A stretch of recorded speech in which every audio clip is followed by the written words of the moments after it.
Today, we are filled with nostalgia. As always. As always, but especially right now, because we are really missing handheld games. Yeah. There's some stuff that happened to us over the last couple of weeks that just made us, it like hit us in the face. You make it sound bad, but it's not. It's not, it's a good thing that happened to us, but it just really like reinforces that nostalgia for handheld games, how much we miss handheld games. And then we were hit with another wave of nostalgia. Pow! Just right in the face. And we wanted to tell a story about how somehow I became the person that was hosting the Nickelodeon Kids' Choice Awards. I was the orange carpet correspondent. Didn't pick me. For Nintendo for like a long time. Several years. It was like 3 or 4 years. Yeah, we mentioned this on a previous episode a couple weeks ago, and there were like a surprisingly high number of comments like, oh, I definitely want to hear that story. Yeah. So ask and ye shall receive. Exactly. Here it comes. It's interesting because both these things are such like a blast from the past, I think. So yeah, that's what we're going to be talking about today on the podcast. It's going to be a great episode. It's a very exciting time because we are transitioning from 1 month to the next. Yes. We are dodging with this episode the dreaded April Fools. Oh. There's none of that. I really dislike April Fools. I do Are too. you an April Fools lover or hater? Well, some people take it too far. Yeah. And Especially like in the last these few days, years. Yeah. the truth can be a fine line.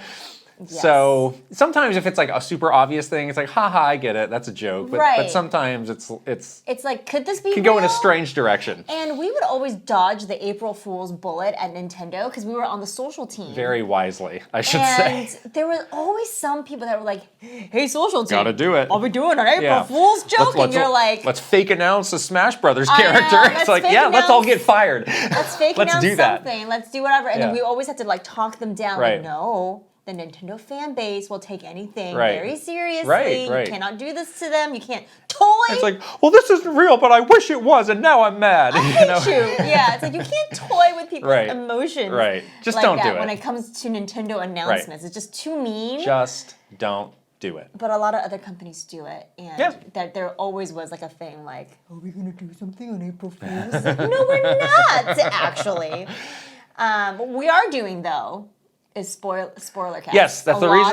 That's the reason I mentioned the passing of the months. Yes. So out now is our Final Fantasy VII Rebirth spoiler cast. Almost 2 hours. We have a special guest, Roger's Base, for a little bit to talk about Cloud and why he does or may or may not suck. Yeah, we asked Roger a very provocative The opinion question. is split, it seems. Yes. But that was very timely episode. We just finished that game to get our thoughts out there. Yeah. You feel this is controversial for some reasons. I guess the people will judge I think whether it it is is a or little bit. isn't. Yeah. But it's a very exciting, very chock-full podcast. So you can check that out. That's available for Patreon subscribers at Notification Squad and up, or you can just get it as a standalone thing through our Patreon shop. You can check that out. Yeah. And coming up for this month, we did a little bit of a teaser for what the next spoiler cast might be. We had like a final 4 of games, which was what? It was Unicorn Overlord, Dragon's Dogma, Chrono Trigger, or what was the last Final one? Fantasy X. Thank you. Final Fantasy X. So we are doing Chrono Trigger, which is very exciting to do. So exciting. Not the game of the moment, but an all-time classic. Yes. Nice to have something with a bit more of a Nintendo connection, to be honest. That's nice for us. We're going to talk about that game and the games we're playing. Yeah. But as with all these, we'll have that spoiler cast out around the end of the month. Yep. So a fun thing to look forward to. And if you want to play along, It's a great game to play along with. again, we'll talk about all the different versions in the game we're playing because we're playing different versions.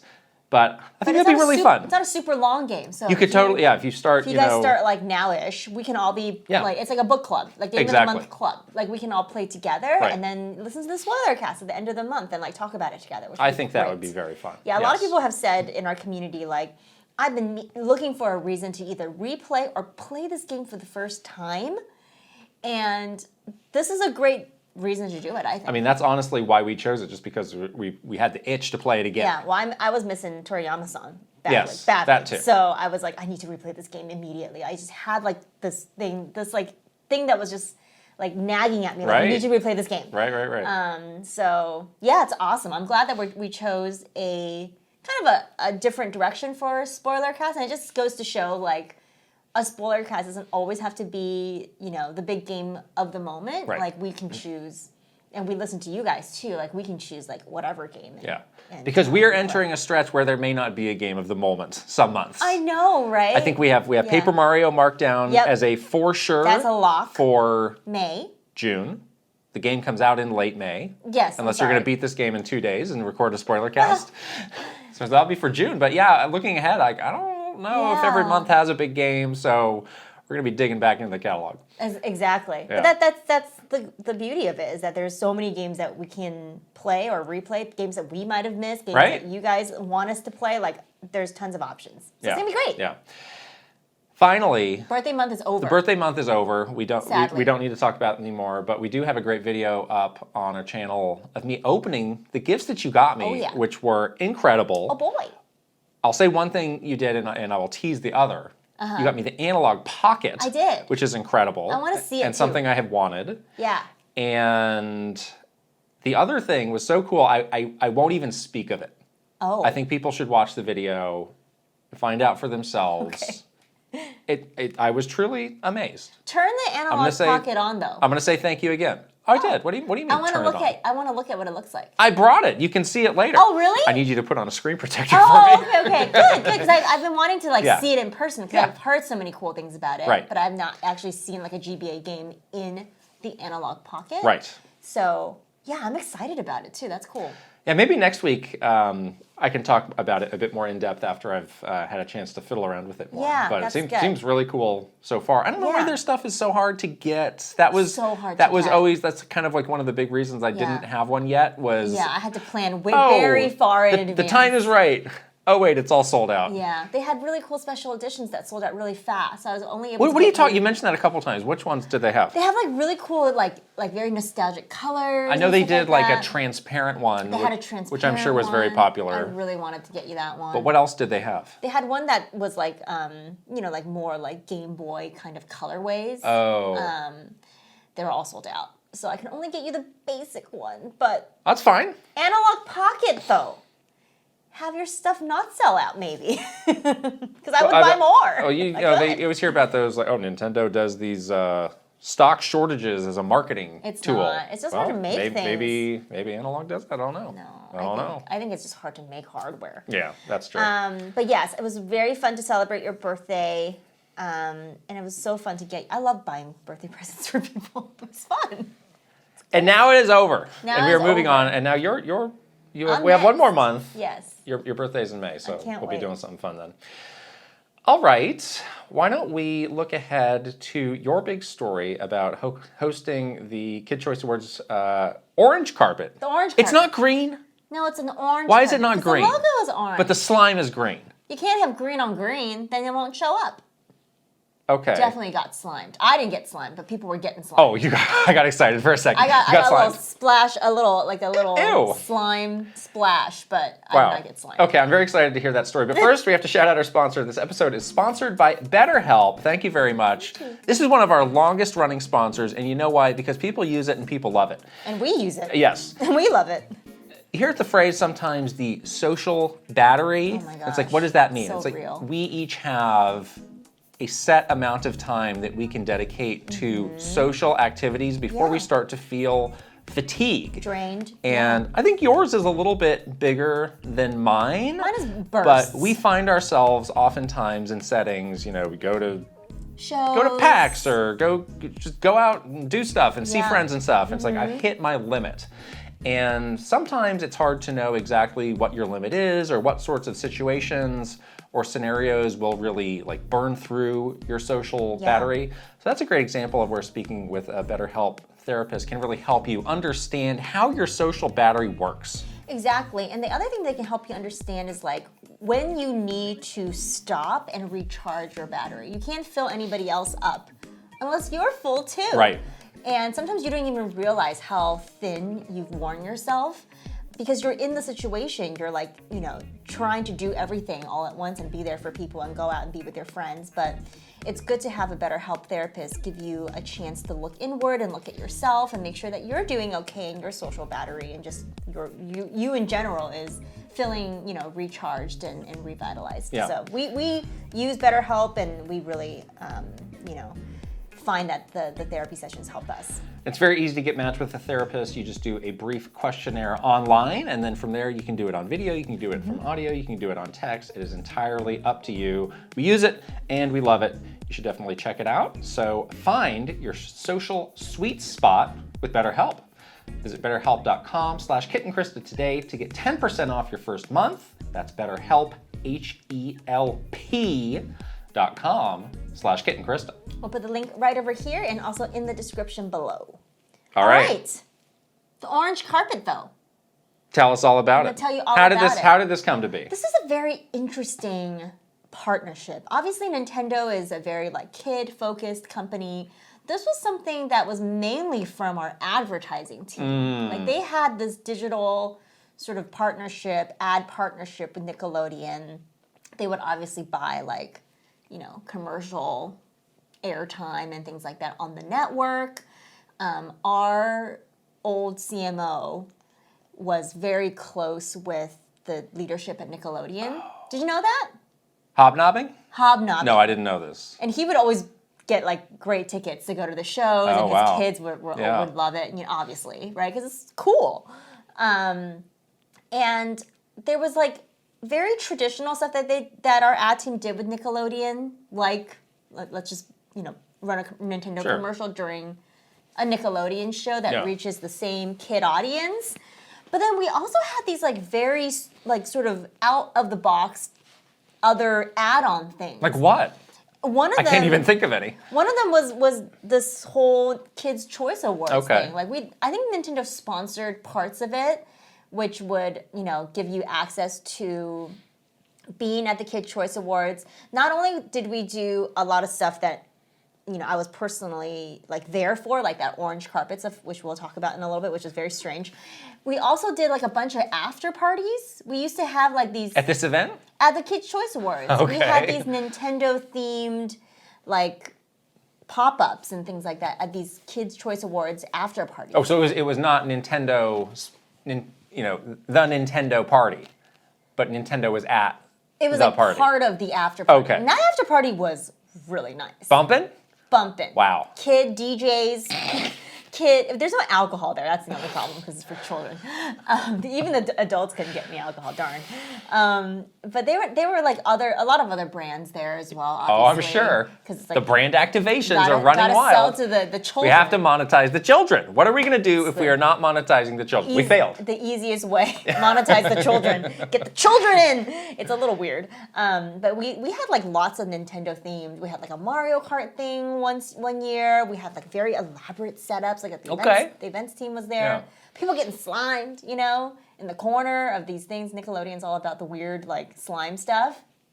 And then I ended up also getting very close with the sort of like the brand PR side of the Nickelodeon team, which was, they were in New York. So every time I go to New York, I have like have lunch at Nickelodeon, like their corporate offices, and we would talk about like not paid, but more like influencer type partnerships and things like that. So we were like in tight. We were tight. They ever try to hire you? No. Be honest with me. Yes. I didn't want to move to New York though, but it would have been cool.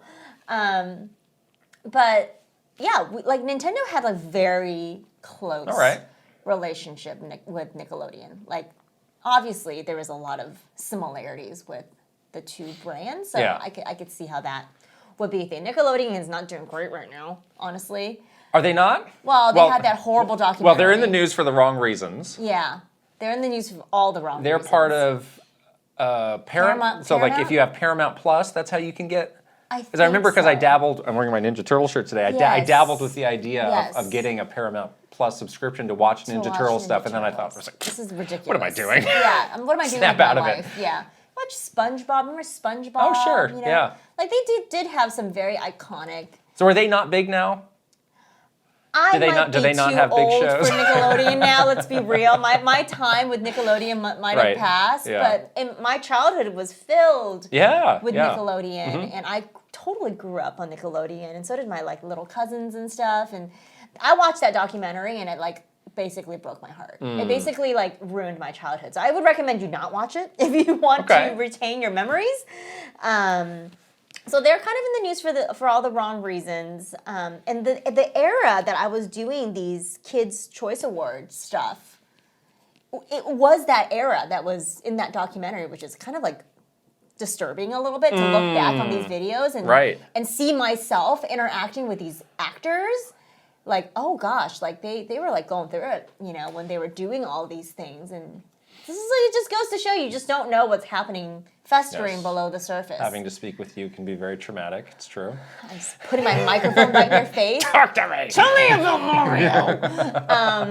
Yeah, very threatening. But yeah, it was a little jarring, honestly, to have that kind of experience. And also, like, when I was doing this, I was like really into it because I grew up on Nickelodeon. So like I loved doing this. It was cool to be part of this, You mentioned kind of the connection between the company, and like that would come sometimes with some perks. Like that was definitely something that our advertising team experienced. Oh, yeah. Like no other, like for example, like some of the gaming sites like IGN or GameSpot, like we worked with them too, but it was a purely like editorial relationship. We didn't have the money. So it's like obviously, in advertising, money is changing hands, and that's really what's keeping these sites and stuff afloat. Right, exactly. So they'd be like, oh, we're going into this. They're taking us to this cooking class, or they're hosting us. Yeah, like there was some aspect of whining and dining. There was definitely whining and dining the ad team because they had the biggest. They had the money. They had the biggest budget. They had a lot of money of all of us, right? Their budgets were like triple, quadruple, sometimes 10 times our budget. Right. And I wouldn't say it ever got into the like, oh, this is like, it's not shady. This is like you're ethically compromised kind of situation. No, not like that. But I think there was definitely like keeping that relationship tight and keeping friendly. You have to. Right. You have to, right? This is just the way this kind of business works. And we got some good runoff. I gotta tell you, our advertising team was very generous. I mean, IGN bringing a cake. You got some cake. Wow, congratulations. We got some cake. They brought like they did like a custom, these. I think they did like an ice cream day once. They had like they brought like an ice cream truck in to do ice cream day. They had they would definitely, they were very nice. And that ad team was well buttered up. They were buttered. Yeah. But they also, they were also very clever in terms of picking the right partners to work with, right? And YouTube, remember we used to do this YouTube. Those huge like homepage banner ads for big games, and YouTube would be Cheshire Cat happy, the YouTube masthead money was, that was sweet. That was a sweet deal. But Nickelodeon obviously had incentive, but I would say it was mutually beneficial. Right. Like we needed Nickelodeon as much as Nickelodeon needed us. Obviously we were running ads, but we wanted to access to their audience desperately, especially around this time where I would say we really didn't focus on the kid audience as much as we did towards sort of the midlife cycle of Switch. That's when we sort of started to do more with marketing to kids. So when would you say this really like kicked in, or like when was the first one of these events that you went to? 2011? 2012, yeah. Yeah, I mean at that time there was kind of a realization within the company of not taking the kid audience for granted. Yes. And realizing there's more options for kids. This is when the iPad there was so much fear about the iPad and mobile. Yes. And it was really like, we actually need to work pretty hard to bring in kids to the Nintendo ecosystem, to make them lifelong fans. We can't just assume that it's going to happen like maybe it had been happening, decades prior. And I think there was also this like fearful realization that maybe the Nintendo audience was aging up faster than we were bringing in the new audience. They would look at we would look at a lot of data, and it would be like your audience, like Nintendo core fans as we called it, was like 18 to 35. That's not a child, you know what I mean? Like so there was this fear that we were only reaching this like male 18 to 35 audience only. Yeah. And so these kinds of partnerships with networks like Nickelodeon, with Disney, we did a lot of stuff with Disney, like Radio Disney was so big. Remember that? Yeah. Like we did so much stuff with these partners because there was genuinely like, we need ways and we will pay any amount of money to reach this audience. Small aside, but some of those that mindset from 2011 or 2012, there was one E3 where it was really pervasive. It was like, oh, consoles are over. And like mobile's just taking over. Right, I think this was like around the time, like I think the PS4 was getting introduced. Yeah. And it was kind of like a circle the wagons for like Nintendo, PlayStation, Xbox to be like, no, like consoles are good. We've got this great stuff. Yeah, like industry's still strong. industry's very strong. Yeah. That was a very unique E3. I kind of feel like that conversation's coming back now. Where like consoles are doomed, like kids don't play for games. They're like playing live service Right, stuff. they're just doing like whatever for free. They don't want to pay for this stuff. Right. It's like it's very interesting how we've come back around on this. We'll see though. I mean, history sometimes repeats itself and sometimes it doesn't. Right. So you gotta see. Maybe we can talk more about that in a future Yeah, episode. but it is a really interesting. This is sort of happening between the years of 2011, 2012, and 2016. I would say is like the core of when this was happening, and the mentality of the company was so different than where Nintendo is now in the Switch era, obviously, right? So this was like a big deal. Like Nintendo really needed to be present at these Nickelodeon events and in front of this audience. And then of course Nickelodeon saw a lot of value in working closely with us, not only as ad partners, but like they saw the benefit there too. Like we were always the most popular thing at any Nickelodeon event. Like what other companies were there? Other like toy companies, like a Hasbro, for example, or whoever is doing like the Ninja Turtles figures or whatever, or like a lot of food, very unhealthy. Go-Gurt?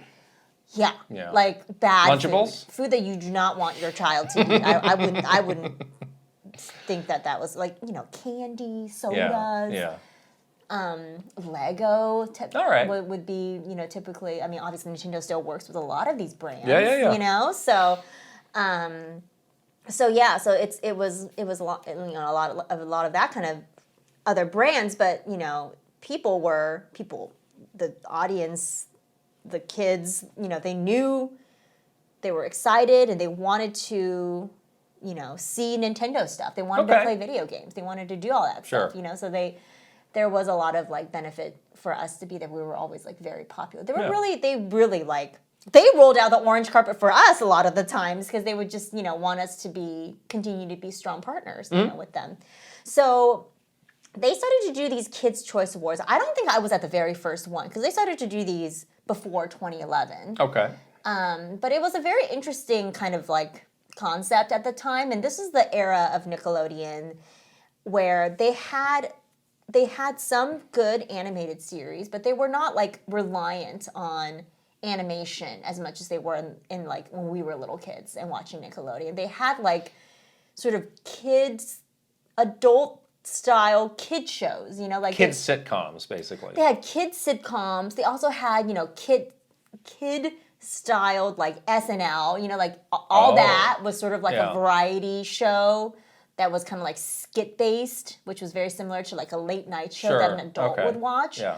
They had a lot of like sort of kind of like almost like soap operas for kids. And this is all like now when I'm saying it out loud, it feels gross, It's like these like, 90210 type shows. Really? But they were for like little kids. It was like instead of watching like a high schooler, you'd watch like someone in like junior high. 12-year-old. A 12-year-old. But they would have very similar scenarios where it's like, oh, I gotta go to the school dance, or I gotta ask out this girl, or she's on a crash diet. Like stuff like that. Like very like kind of, like that type of teenage college age show, but for like tweens, for like a 12-year-old, which is a little weird.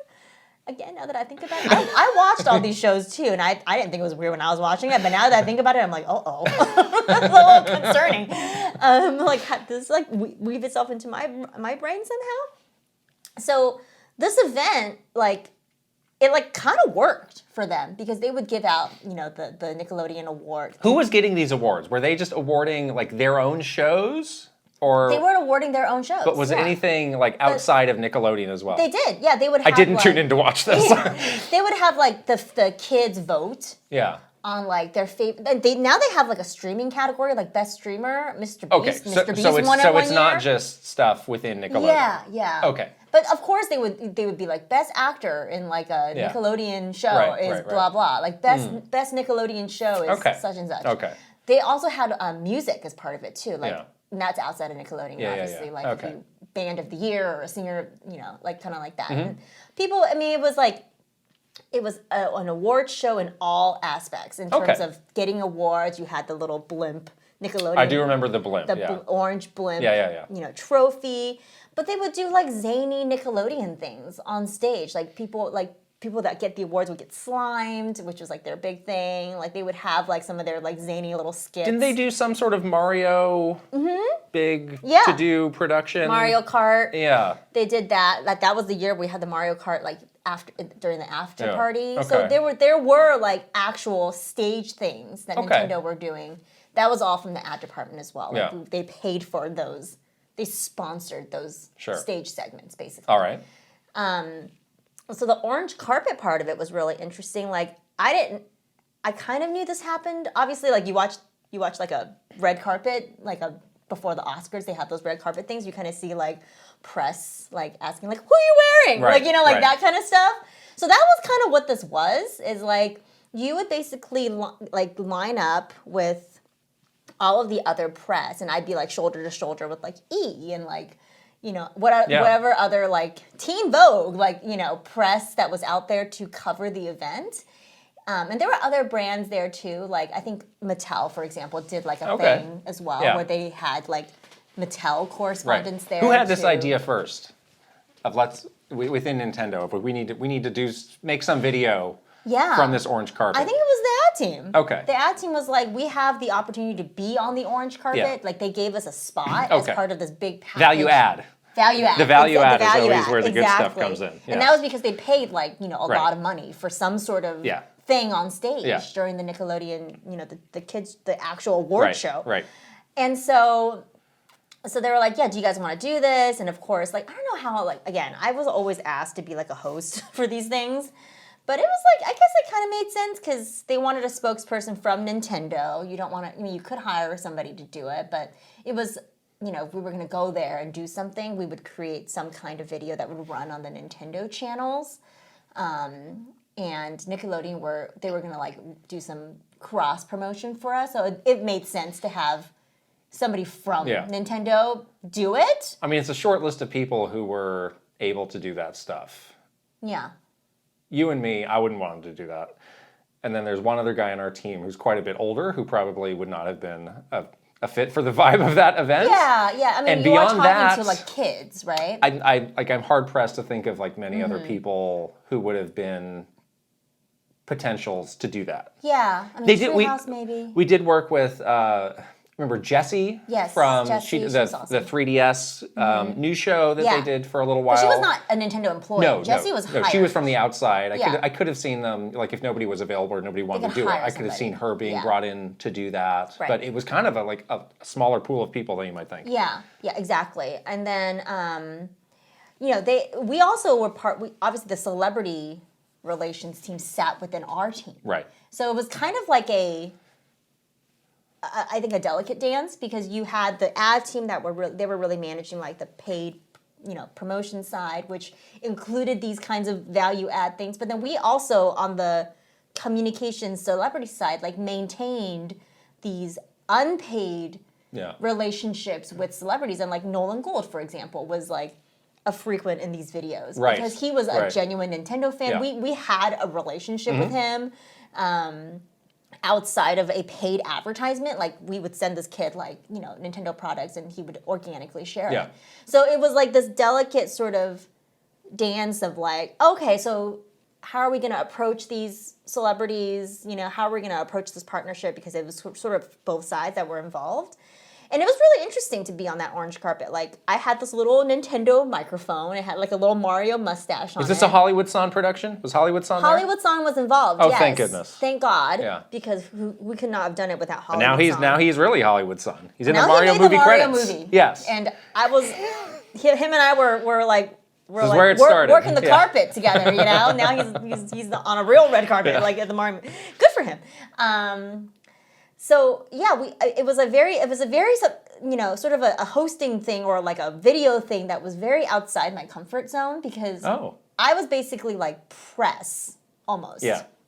And it's weird to be out there. Like it's very fast paced. So you would stand on the orange carpet and then you would have like a row of other reporters, like, and then people, the people that walk the carpet. You guys, you know, when you see a carpet, it's like a really long thing. The reason why is they go from like one end to the other end, and they would stop. Are they obligated to make every stop? They're not. Right. So how do you get these people? So you have another person from Nickelodeon that's like assigned to you, like your little little group. It's like one of their PR people. And it's one of their PR people, and it's basically like they call it like a puller, basically, and their job is to tell you, the person that is doing the interview, like, so-and-so is coming down the carpet. Do you want them? And if you say, like, yeah, I want them, they'll, like, pull them for you. And they'll definitely get them? Sometimes they won't. Sometimes they won't do it. Oh. I mean, we didn't have a problem. People, you got big time? People love Nintendo, so we did not have a problem. Okay. We did not have a problem. Yeah, It was the Go-Gurt people maybe were not having the best day. I think I was next to, like, a food brand, and they would skip right over them. Oh, no. So I was like, sorry, dude. That's harsh. I'm like, sometimes it's like you want to stand next to someone that's also, like, really good, because then they would more incentivized to just stay and then, like, go to the next one. Like, if you're next to, like, Teen Vogue, you're, like, golden, right? Okay. We were always like at the very beginning of the carpet, which is also good. That seems good. We had a good spot because it would basically be like they would get onto the carpet and there was like this little pedestal and that's where they take the what are you wearing photos. Oh yeah. And so they had like the little like step and repeat behind them. Right. And then they would get off the pedestal and walk the press line. And we were always like almost like the first or second. How many stops total might there be? Endless. Okay. Like hundreds. Like hundreds? Like crazy. So like it's you good. Look down the carpet, it is like you can't see the end. So it's good to get them early before they're like over it. Burnt out. Yeah. Sometimes they'll just skip they'll skip probably it. They skip go the like back half of it, halfway like, and then just be I'm like, just going see in. ya. Yeah. Like I'm not doing this anymore. Yeah. This is like it's too much. Right. You know? So yeah, we were like wow. Watch the videos. Like we got the You got a lot. I mean, there were a lot of people. We got Miranda iCarly, which was like the biggest show they ever had. We got Jeanette McCarty. I saw Zendaya was at. Zendaya. You didn't get Zendaya. No, though. we didn't get Zendaya. Zendaya wasn't popular. Did you try? Back then. She wasn't popular. Wasn't she? Was You like couldn't not spot as an iconic popular? star. I wasn't the one doing the polling. I was just. Oh, just you had doing a the chance. correspondence. You had a chance to get Zendaya, and you just didn't. Like, who cares about this girl? Wow. I didn't say that to Zendaya. That's oh my rough. God. That's rough. Anyways, maybe I don't remember. Maybe. Yeah, it definitely happened. Anyway, it wasn't great though because at this point I wasn't really watching a lot of Nickelodeon, so I really would study that like list of. So you got a list in advance. Yeah, list in advance. Okay. And then sometimes you go through and be like, okay, I want to, then Did you have to do that, or did somebody like say like, here are the 10 people we really want to get? I mean, I did it. Okay. But I also asked somebody like. You guys agree with this? Like our celeb agency. Yeah. Like they were really good. Okay. I'm like, oh, do you guys agree? Yeah. Like, obviously, we kind of knew who they were anyway because we were working with them on the celeb side. So it's like not like it was like flying completely blind. But I'm like, is there someone? It just seems like there's a lot of people. Yeah. It's like, also, do we really know who all these people are? Yeah. It's like, do you know this? Like, also you have to be careful because you don't want to get someone that doesn't know anything about Nintendo. Exactly. And that would be awkward. Yeah. Like Xbox. Who's your favorite Nintendo character? What's Nintendo? Like, Master Chief. Yeah, exactly. Like, give me your best Mario impression. It's like, I have no idea what you're talking about. Right. Like, who are you? Yeah, you know? yeah. So we definitely wanted to get like the genuine. I mean, obviously the video was edited. There's plenty of people that were like, what? But, you know, you wanted to get the actual Nintendo fans to be on the video with us. Okay.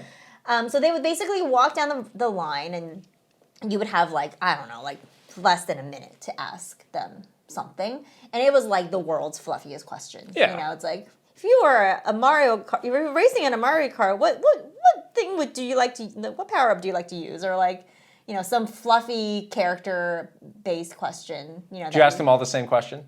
No, we didn't ask them all the same question. Wow. We would ask them like different questions, and sometimes we knew them.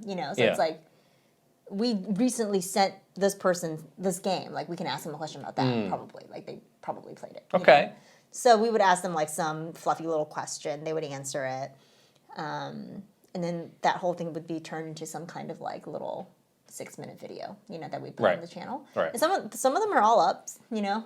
Yeah, they are still up. Kind of funny. You can check those out. Yeah, you can see me through time doing the orange carpet. So what did you do when this was over? Did you actually get to go to the event, or No. you just like get scrammed? Leave.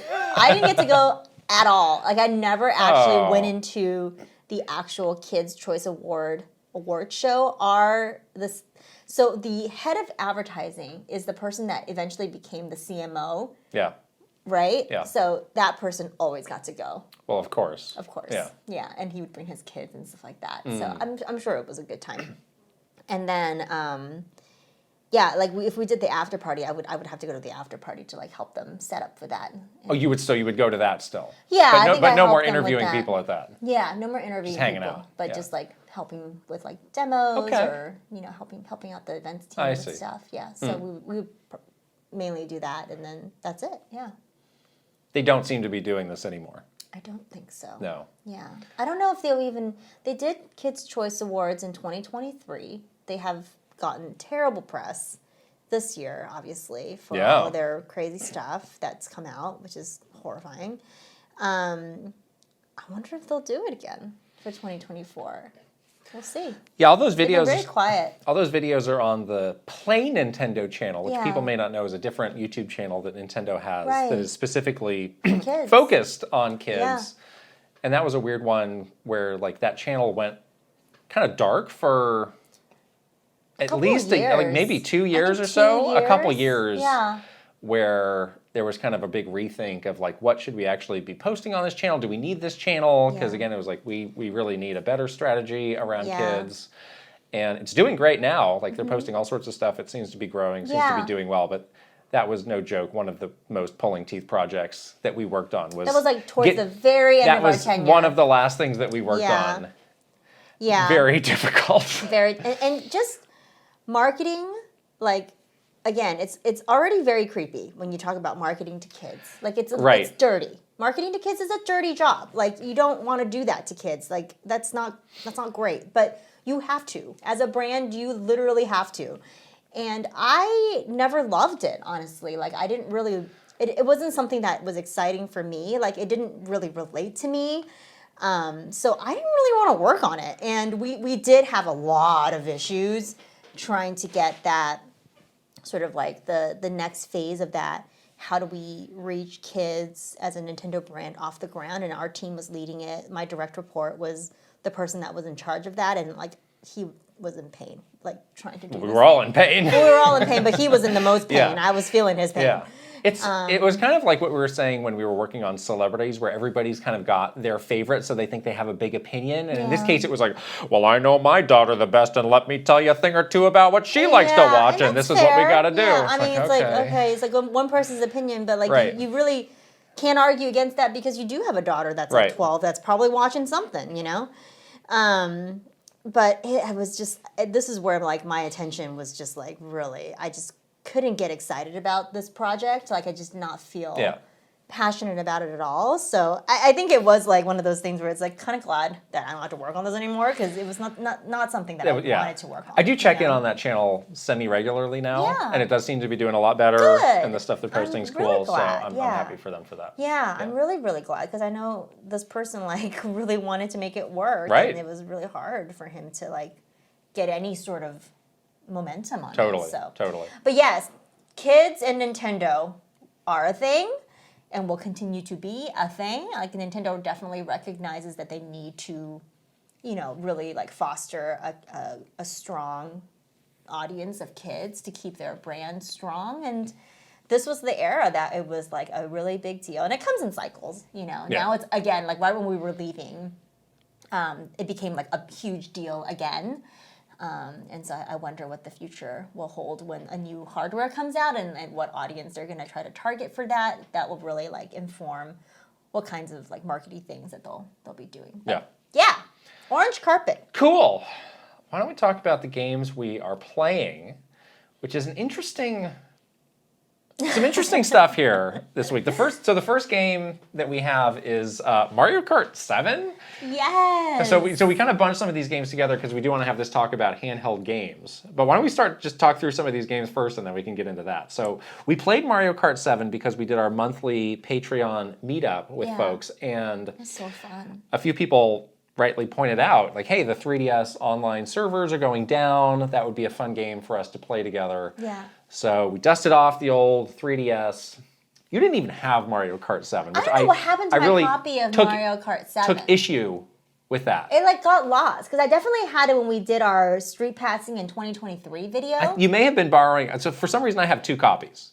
You may have been borrowing mine then too. Oh. Maybe you never had it. Maybe I never had it in the first place. You're faking it all along. I definitely had it at one point. I looked through all my 3DS games, which I actually didn't get rid of a lot of 3DS games, so I don't know what happened to it. The problem is with like cartridges is I always leave them places. Yeah. So I probably left it somewhere. Might be in like a different case or something. Exactly. Yeah. Like every case is it has like 3 or 4 I'll games bet that's in it. I'll bet that's what it is. I bet actually. you that's what happened. But anyways, we all dusted off our 3DSs for this meetup, and then we played Mario Kart 7 together. We like made a little Kit and Krysta online community. Right. You found a Kit's fan club. I found a Kit. A residual. There were some interesting communities that were up So there from the interesting. past. There was a Kit Ellis fan club that I don't know. I don't know the origin of that, I'll be honest. It's just there. It's like, oh yeah. I found an IGN one that we probably did some collab Media with thing them. Yeah. And then Like an Office one. I found the Office one, the NOA Redwood City community. Yeah, how cute. Which is a little remnant of the past. Yeah, we did play a lot of Mario That's Kart gone, together. and soon this will be gone too. Exactly. But this game was interesting. I mean, I think for a lot of people who, if you were like listing their favorite Mario Kart games, this probably wouldn't be super high up. I don't think it is. But it's good. It's good, and it felt like an important stepping stone to 8. It definitely did. Because it really has kind of like a little junior version of a lot of the features and stuff that eventually made it into 8. And became like really robust. And features. they really built it out, and they went Exactly. big on it, and became this huge hit. So this game kind of has this interesting legacy, I feel. It definitely did, and it like when you go back to it from 8, you see that so clearly. In the moment, obviously, you don't know because you don't know what the future of this franchise is going to look like. But all of us were saying that. We're like, oh my gosh, this reminds me of that feature that they totally blew out in 8. Totally. Like, oh yeah, they had this online thing and they kind of dabbled with an online thing, but now it's like this huge like cool thing you can do in 8. They had these power-ups that were like kind of we're getting there, with these power-ups. The glider stuff. Yeah. Like we're getting into some like little fun gimmicks that they would put in other Mario Kart games. Right, it definitely exceeded my memories of what that game was, as far as like, because I remember it being like, oh, there wasn't that much content in this game. We felt it was bare, like a but there were a lot of Yeah. levels that they still have not used in 8, and a lot of them were really good. Like we were talking about the Woohoo Island track being really fun and really good. Yeah. Hopefully they can bring that one back soon. We turned the 3D on. We turned on the for 3D, Woohoo Island, and we it liked looks kinda nice. we liked it. So Gyro. I did not do the gyro. Did gyro? You were doing gyro? No, I did not do gyro aiming. Yeah. But yeah, like it was really capable, and then we also started talking about like, oh yeah, the DS version, which I think most people have pretty high on their list, and what that may have been. I might be wrong about this, but I might also be right. The first online game. I think so. Yeah. On the DS. And that had some really good features and was really, really it was, like, solid. Pretty solid. So I remember that was like kind of a shocking moment. I was like, I'm really going to play Mario Kart online on this, on this DS? little thing? How the heck is that going to work? But it worked, and it was like super good. And even to this day, like Mario Kart Online is the most stable online thing that Nintendo They got really that has. figured out, right? So they really made. I'm sure it's through all of this sort of little step at a time that they figured this out, because now Mario Kart 8 online is really good. Yeah. So yeah, it was actually really fun to go back to it. I actually recommend everybody, if you have a 3DS, go back to it because it definitely exceeded my memories of it. And I don't know, there's something about seeing everybody during the meetup hold up all of their different 3DSs. Yeah. Everyone had different faceplates, different Everybody covers. had a different one, it seemed. Everybody, and then we Right. were all so proud of ours. Like, oh, look at mine. Like, oh, let me see yours. Like, I don't know. There was so much personality, you know? And I don't... You don't really get that with just Joy-Cons. You don't. So much on the Switch. It's not the same. Yeah. We took a photo with the 3DS camera at the end. I took a photo of the screen and we looked so bad. We looked like we were cursed. It was hilarious. But yeah, it was fun though. It was so fun. Yeah, there's a lot of really good online games for the 3DS that are going to be going away. Yeah. You know, the Wii U as well, maybe less so for that. Yeah, but you think about like Kid Icarus, and I might have more love for Smash on the 3DS than the Wii U. Maybe just because it came out first. Remember that? Yeah. And I think I played a lot of Smash. I may on have 3DS. ended up playing more of that. I like that. What is it called? That special mode that it had. What is it called? I forget what that was. I forget as well, but that was a really good mode. 2D mode where you could the platforming mode where you could collect the. It's a little bit of a roguelike kind of mode. I played that so. That was a really good mode. Because I was so bad at actual Smash, but I really really like that mode. Yeah, that's a really good version of that game. Bring that back. Jeez. Yeah, totally. And you've also been playing Chrono Trigger on your 3DS. So you have the DS version of the game. I do. You got me the DS version of the game. I think I got it for you at one of those garage sales. You did. That was the first time I I've was ever like, played that game. You should have this. And this seems like it's also worth a lot of money, so I should buy it.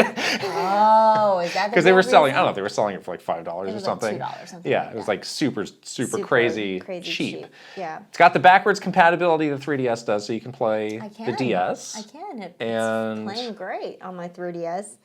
That's what we were saying. Like, because of me playing Chrono Trigger and then us playing Mario Kart 7, I have once again been like carrying my 3DS around with me everywhere. This is amazing. This is mind blowing to me. And I'm so happy again. I think this is what I needed. This is my panacea. Oh, the light has come back to your life. This is my panacea. Okay. Is having this 3DS with me. Like, I don't Street know passes? what is going on. You getting street passes?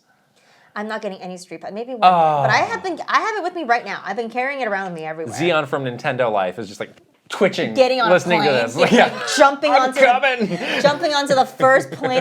Get here. We can go to ramen again. That was fun. We did street pass when he was here, which was great. But there's something very magical about the 3DS, and I don't know if it's the rose-tinted nostalgia glasses that's got me very warm and fuzzy about it, but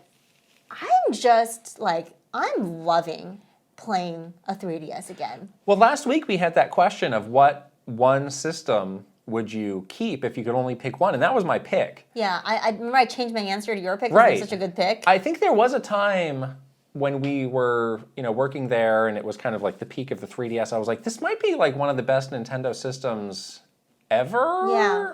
Ish, and I think the DS I would also put super high up there as well. But yeah, there's just something really special about that system and that time and those games. I mean, a Switch, you can take it with you as well.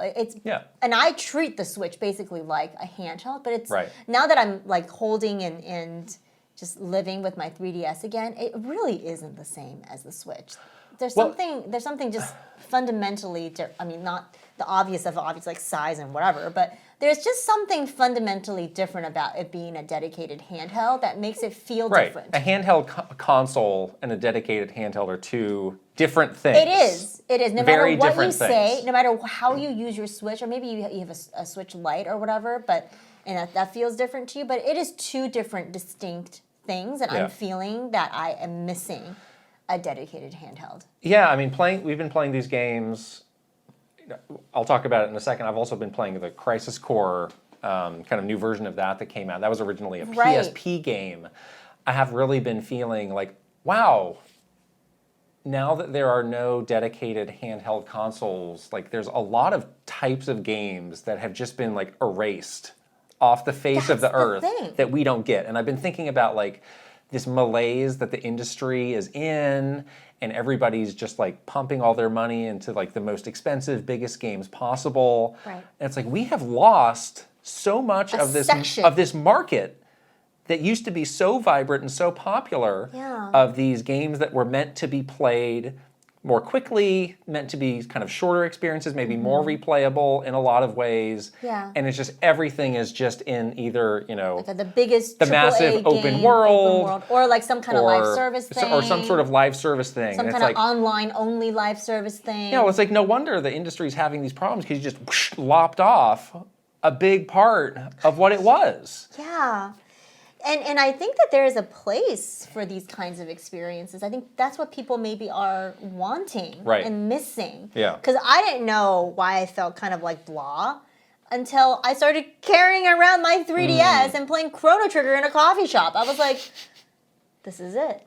This is what I needed all along to heal my soul. Wow. Like, this is what I First needed. of all, what's been going on with you? I don't know. Are you keeping a secret? No, I'm fine. Deep dark secret. But it is because I think I'm honestly like a little bit fatigued because we played 80 hours of Yakuza. Yeah. Then we played 50 hours, 48, whatever hours of Final Fantasy Rebirth. Like every single game, I'm not complaining. These games are fantastic games, but you do need to have like a larger variety of games to play, and I'm really glad that we picked Chrono Trigger for the next spoiler cast because it's exactly what I needed. Right. And I'm like laying in my bed, my 3DS. I'm like going for a walk with my dog, and then sitting down in a park with my 3DS while my dog plays, so I can play a little bit of Chrono Trigger. You know, that is a different experience than sitting in front of my television for 6 hours a night playing Rebirth. Because again, if you're on the new release hamster wheel and you were maybe doing something similar to us, you know, Like a Dragon, Final Fantasy after that, like, well, what were the new releases?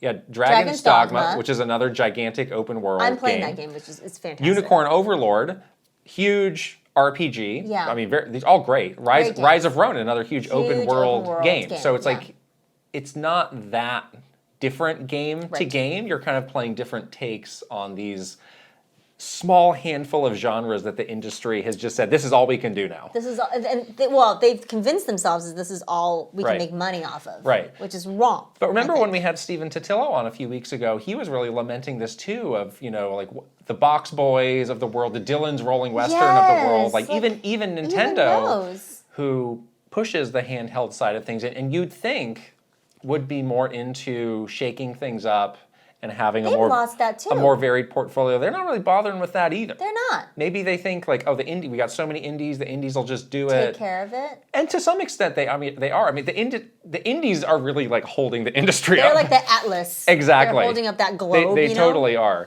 The weight of, you know, all the AAA stuff that's happening. Yeah. But I mean, Nintendo's take on any of this stuff is always going to be interesting and noteworthy, and they just don't seem to want to do that anymore. Yeah, exactly. It's so true. But I think just being, you know, in that routine again of having a dedicated handheld and playing like a smaller, not even smaller, like a different kind of experience on a dedicated handheld has like opened my eyes to like, yes, we have done something kind of This was a mistake. We made a mistake. So for a long time, I was of the mind of like, yeah, we don't need these dedicated handhelds anymore. Like Switch will fill that void. And everything seems to be having some sort of a handheld equivalent. Yeah. Like it seems, Xbox sure seems to be talking a lot like they're doing that. Right. We got the PlayStation Portal, like everything. You got the, but it's more than the playing on the go it's less of the playing on the go and more of the style of game. Style of game that's made for a dedicated handheld. Right. That's what's missing. Because now it's just like, we'll make a AAA game that people can play on the go. Right. I think that's not it. Because, so, I don't want to jump around too much, but I'm playing Crisis Core, and again, this was originally a PSP game. Right. And I'm playing like a number of different games at once right now, so I went to that site, how long to beat. I was like, just how long is this? It's like 10 hours, It's like 10 hours. Yeah. And like the way it's structured is very compact. Yes, like because they know you're playing on a handheld. You're not navigating a huge open world. It's like very like to the point. It's like, okay, this is an action section. You can run around here. And then in between that, you're in kind of a self-contained area where you're talking to somebody. Right. And I'm like, if this game came out now, like, would this game get trashed in reviews? Like, oh, the scope is so narrow, like yada yada. Like, I don't know. Yeah. has enough time passed that do people still care about this beyond us who have this great, history with these things? Yeah, does the modern audience, would it stand up to it? Yeah, it's like we want it. We think the industry needs it, but would the market accept it? I don't know.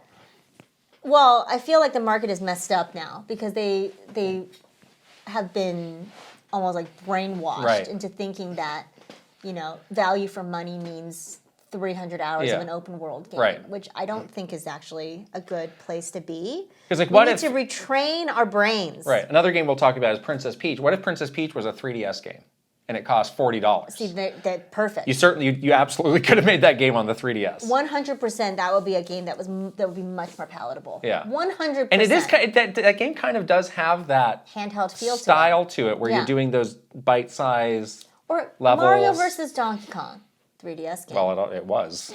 Yes. It started as a GBA game. Right. But then see, the jump to Switch and then that price tag. And you're charging $60. It's too much. Right. So you got all these games that sort of, you can't make them jump 10 steps. It's just not going to work. Right. So I don't know. Yeah, again, I thought for a while we didn't need this. Now I'm kind of coming back around on it. I don't know what a viable handheld would be in this year. Like you've heard, Sony's investigating around it. Xbox is thinking about some sort of handheld. Right, and like the Switch has been so popular for Nintendo, I don't know if they would go back. And they've had such success merging those dev teams. Like that was really like a struggle for them before. It was like we have these resources. They're limited. It's hard for us to support all these platforms. Yeah. With these resources that we have. So that's another factor, too. They basically combined those resources to give Switch that long life cycle because they were able to give so many games to Switch, right? Do so many first-party games. I mean, it could just be like a whole new line of software that you release that's like, this is inspired by handheld gaming. The price point's going to be lower. Yeah.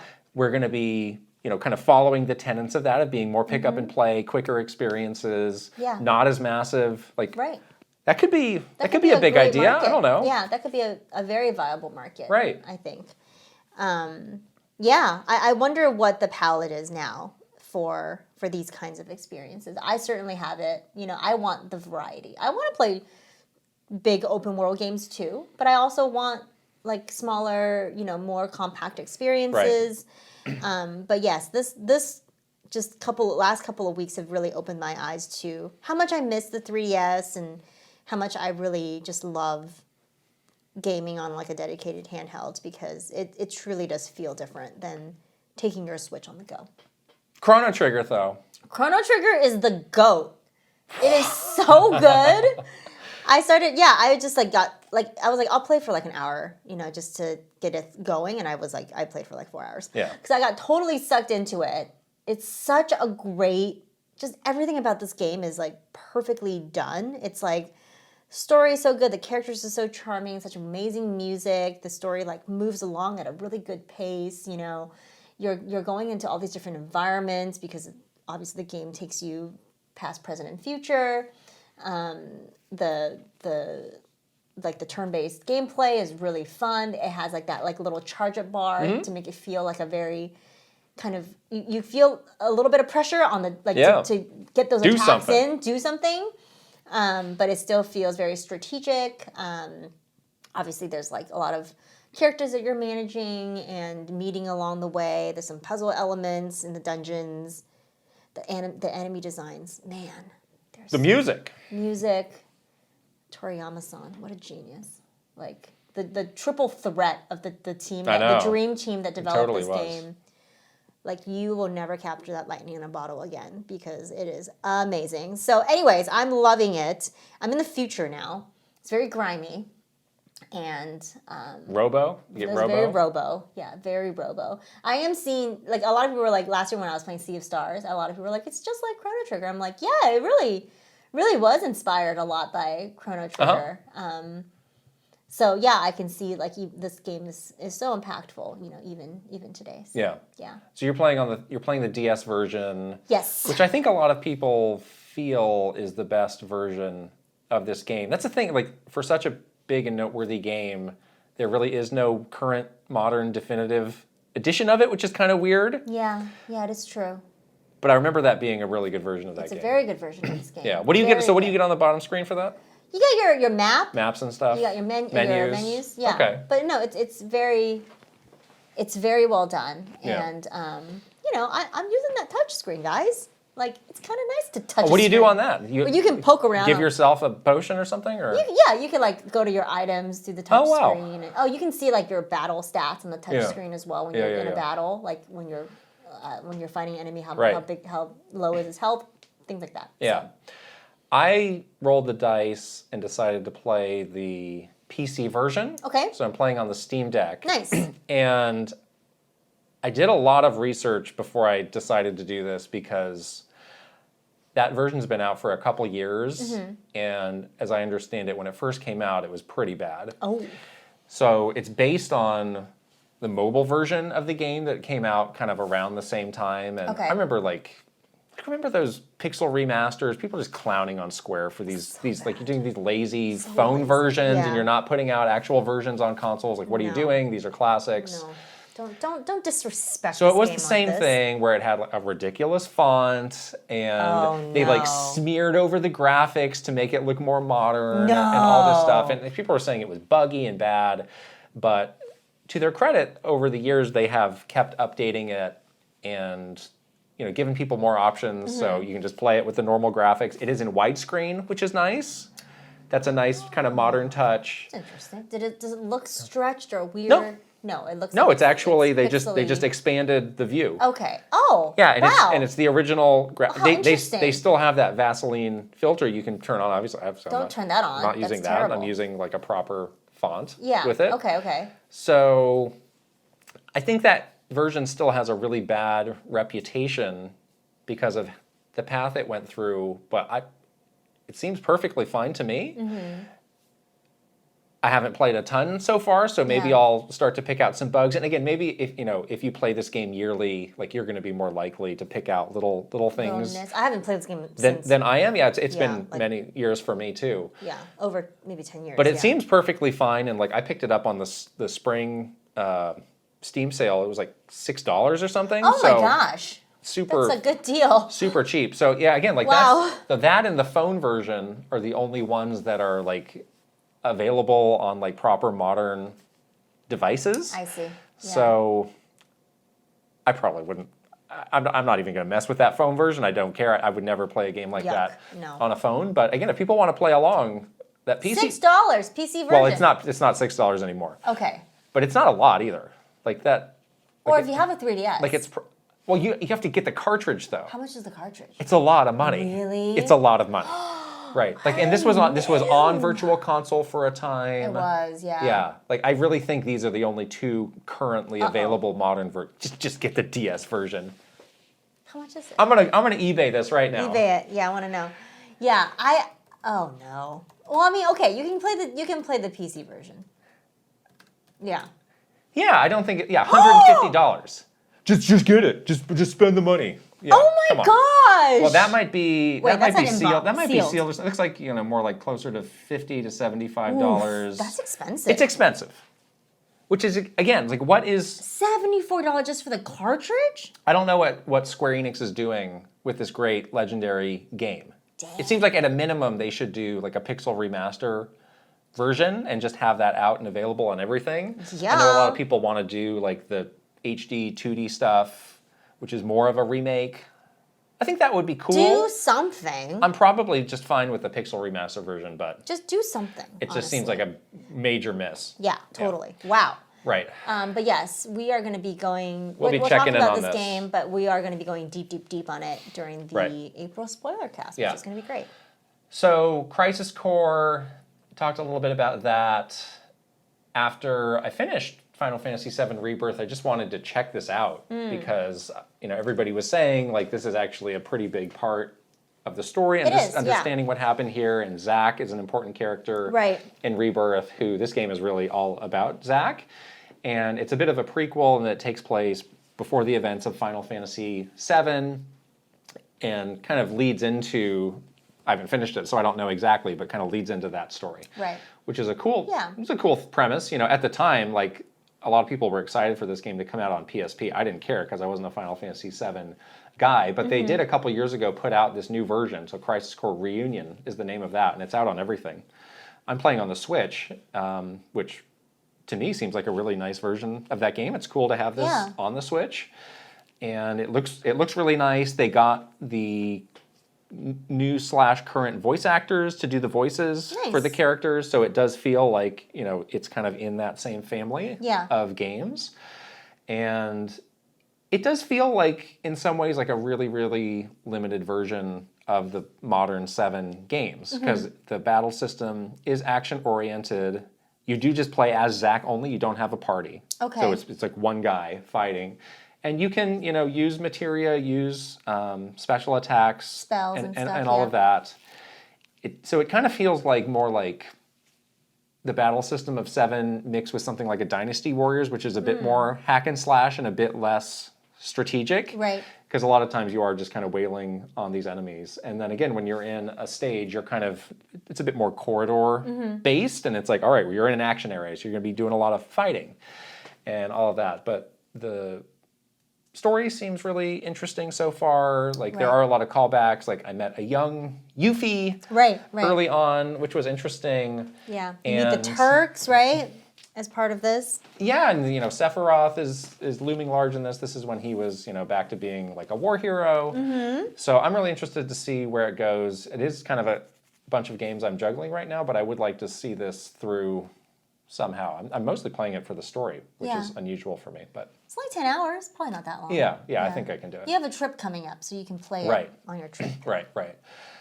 And then I finished Princess Peach. You did? Yes. Yay! We had a Infamous stream last week where you rage quit. I didn't rage quit. I raged through it. You raged on and through the game, which was fascinating and perhaps frightening for me to behold. This game was very interesting. But I finished the game.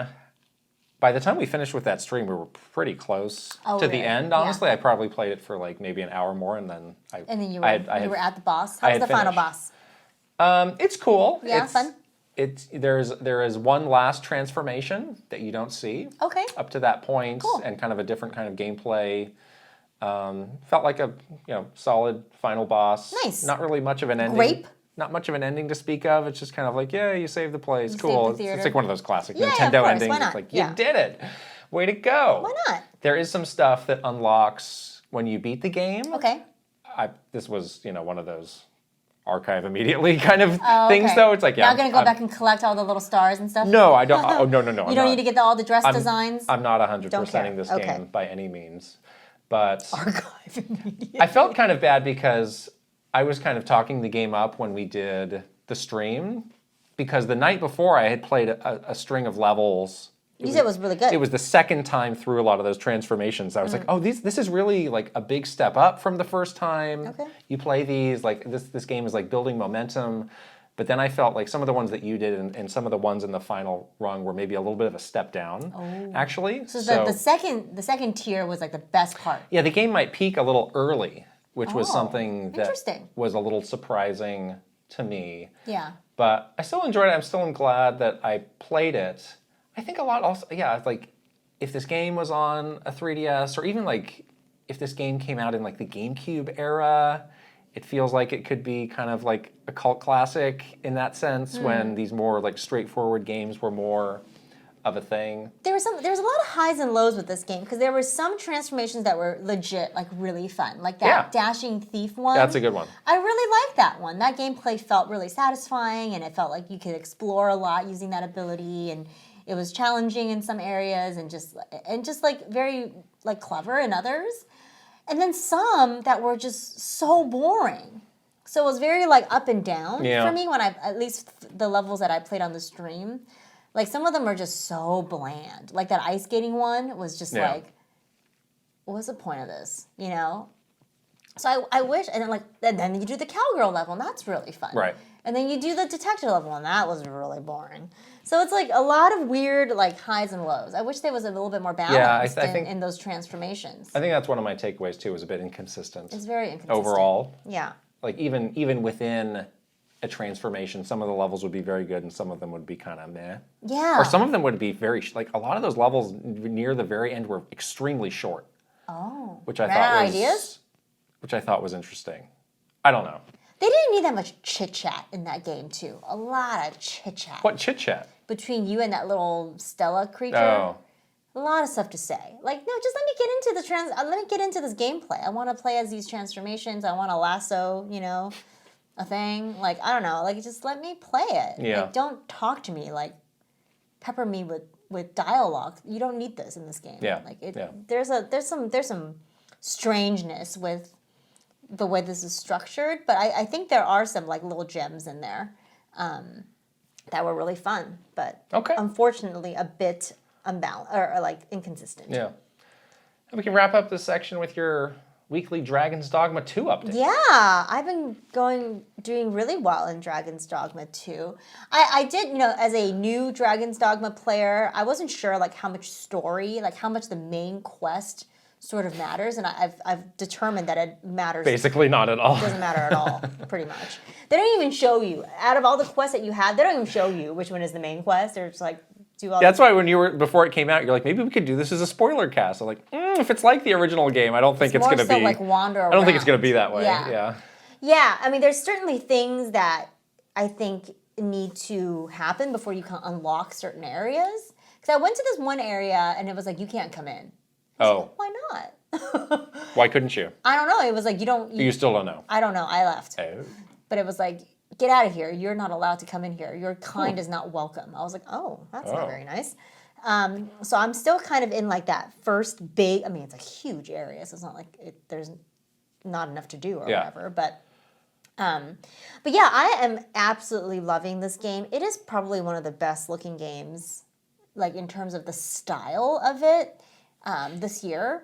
Like, it just has such like a balance between fantasy and sort of like a hike that you would go on in California, you know? Mm-hmm. Like, running through with my pawns and just like triggering random world events along the way. Like, it's very exciting. It has like that sort of, you know, like unexpected, like, I'm wandering around and know what's going to happen next. Like, hey, there's a cave there. Let's go check it out. Like that kind of quality to it, which you feel in games like Tears of the Kingdom and you feel in games like Elden Ring. Like, it really does have that quality.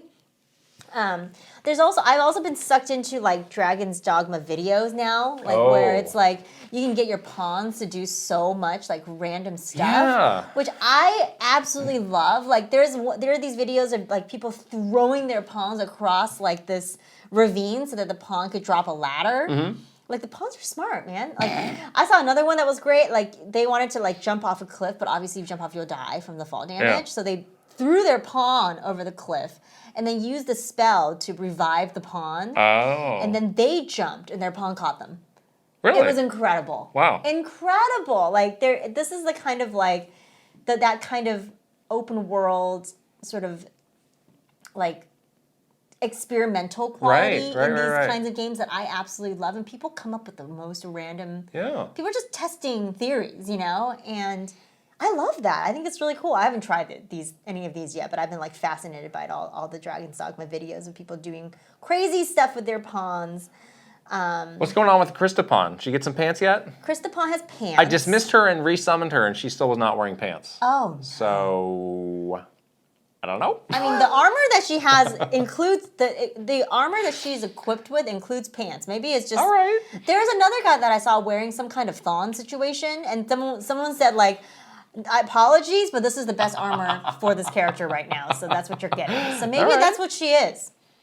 She's just that's what she looks like. Okay. She's in very, very decent armor right now. All right.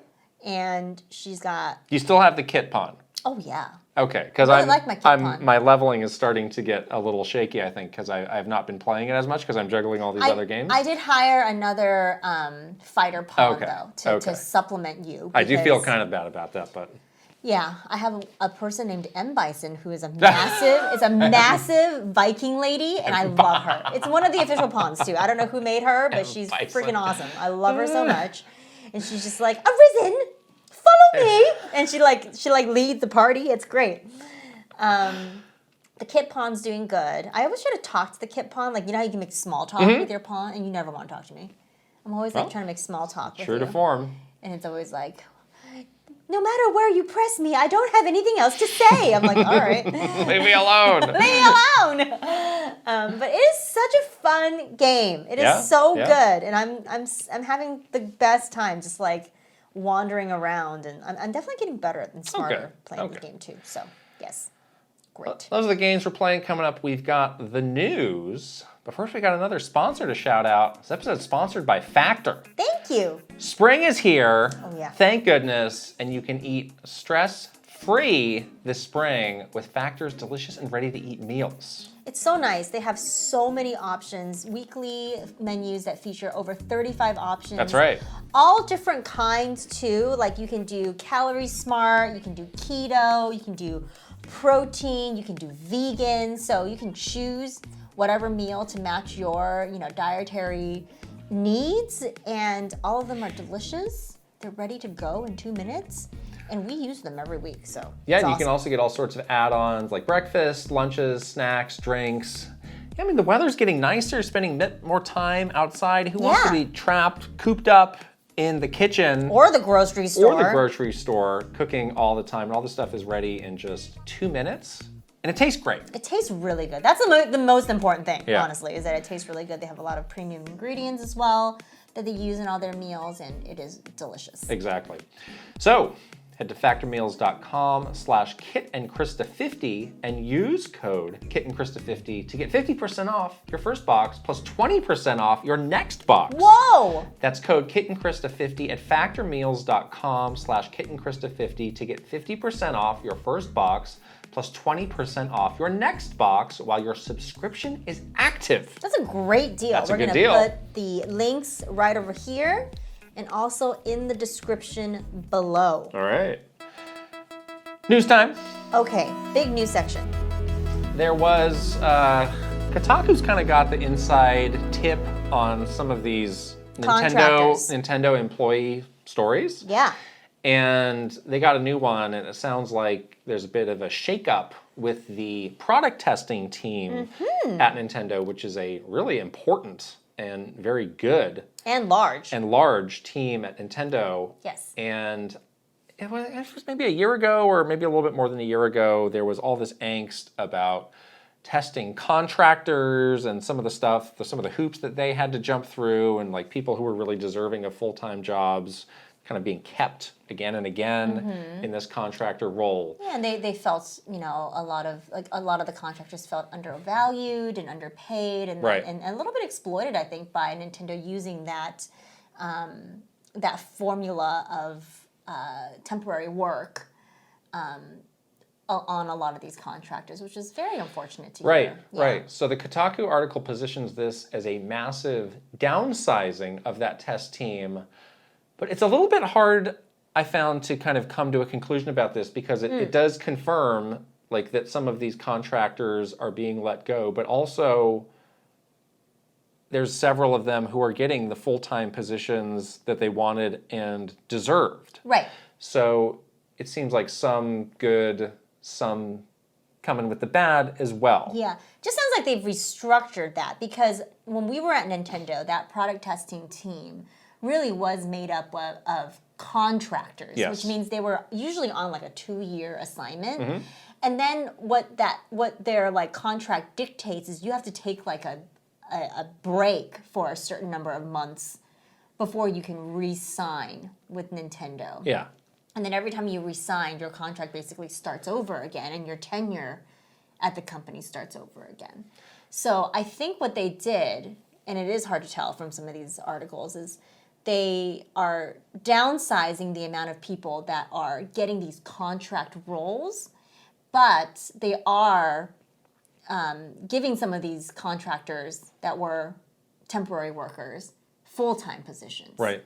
But I don't know how many people are moved to full-time and how many people were let go. You don't know the number. Yeah, you kind of need to know that number to really, I feel, get a handle on like, is this bad news? Is this kind of good news? I don't really know. Yeah. I mean, I'm sure for the people that got full-time jobs, it was good news for them. Exactly. You know? I mean, but we don't know how many people there are. Yeah, Nintendo does have a statement that they put out. Obviously, they're going to spin that to be as positive as possible. I thought one thing that was interesting that they noted was this line: the changes will better align NOA with inter-regional testing procedures and operations.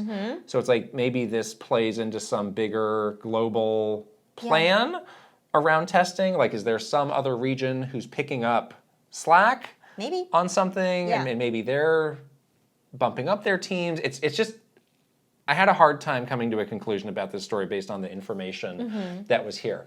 That's not surprising, though. There's more and more a focus on, looking at Nintendo, like the work that Nintendo's doing. And when we were there too, like looking at that work from a very global perspective and really sharing a lot of resources and finding efficiencies globally to do things. So I wouldn't be surprised if, they sort of wanted to restructure that so that it made sense from a global perspective, especially if they have new stuff coming out, new hardware and stuff like that next year. Yeah, they did get kind of connected with some people anonymously from that team who were talking to Kotaku, and they said, under this current structure, they don't know how they could test a game kind of on the par of a Tears of the Kingdom, which really, I'm sure, required a lot of testing. Oh my gosh, yeah. And I'm sure was a massive undertaking. And these people also said that they didn't know of anybody who had had any time with the Switch 2, which is interesting. If this is presumably a year-ish out, I'm sure there's something that this team could do with it. Right.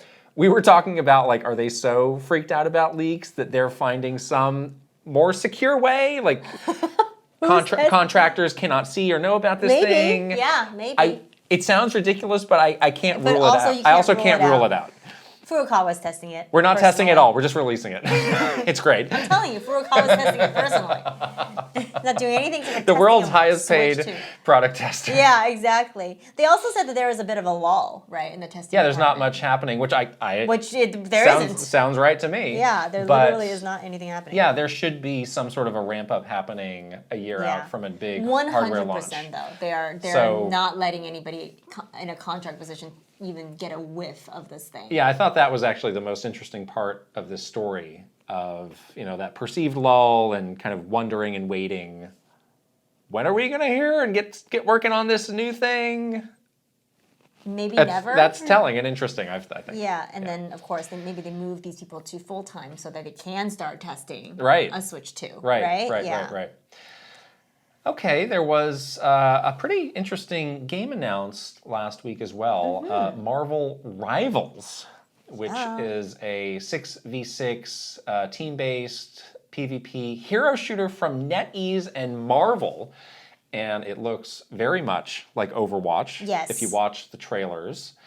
It's going to be free to play, coming to Steam and Epic Store. There's a beta, or a beta if you are in certain parts of the world, coming in May. And then they also talk about an alpha test, but I don't know what the deal is with that. But we got a glimpse of some of the characters that are in it. So you got all the big ones. You got Spider-Man, you got Iron Man, you got the Hulk, Iron Man, Doctor Strange. Who Black else can Panther, I see here? Right. Magneto. There's Groot.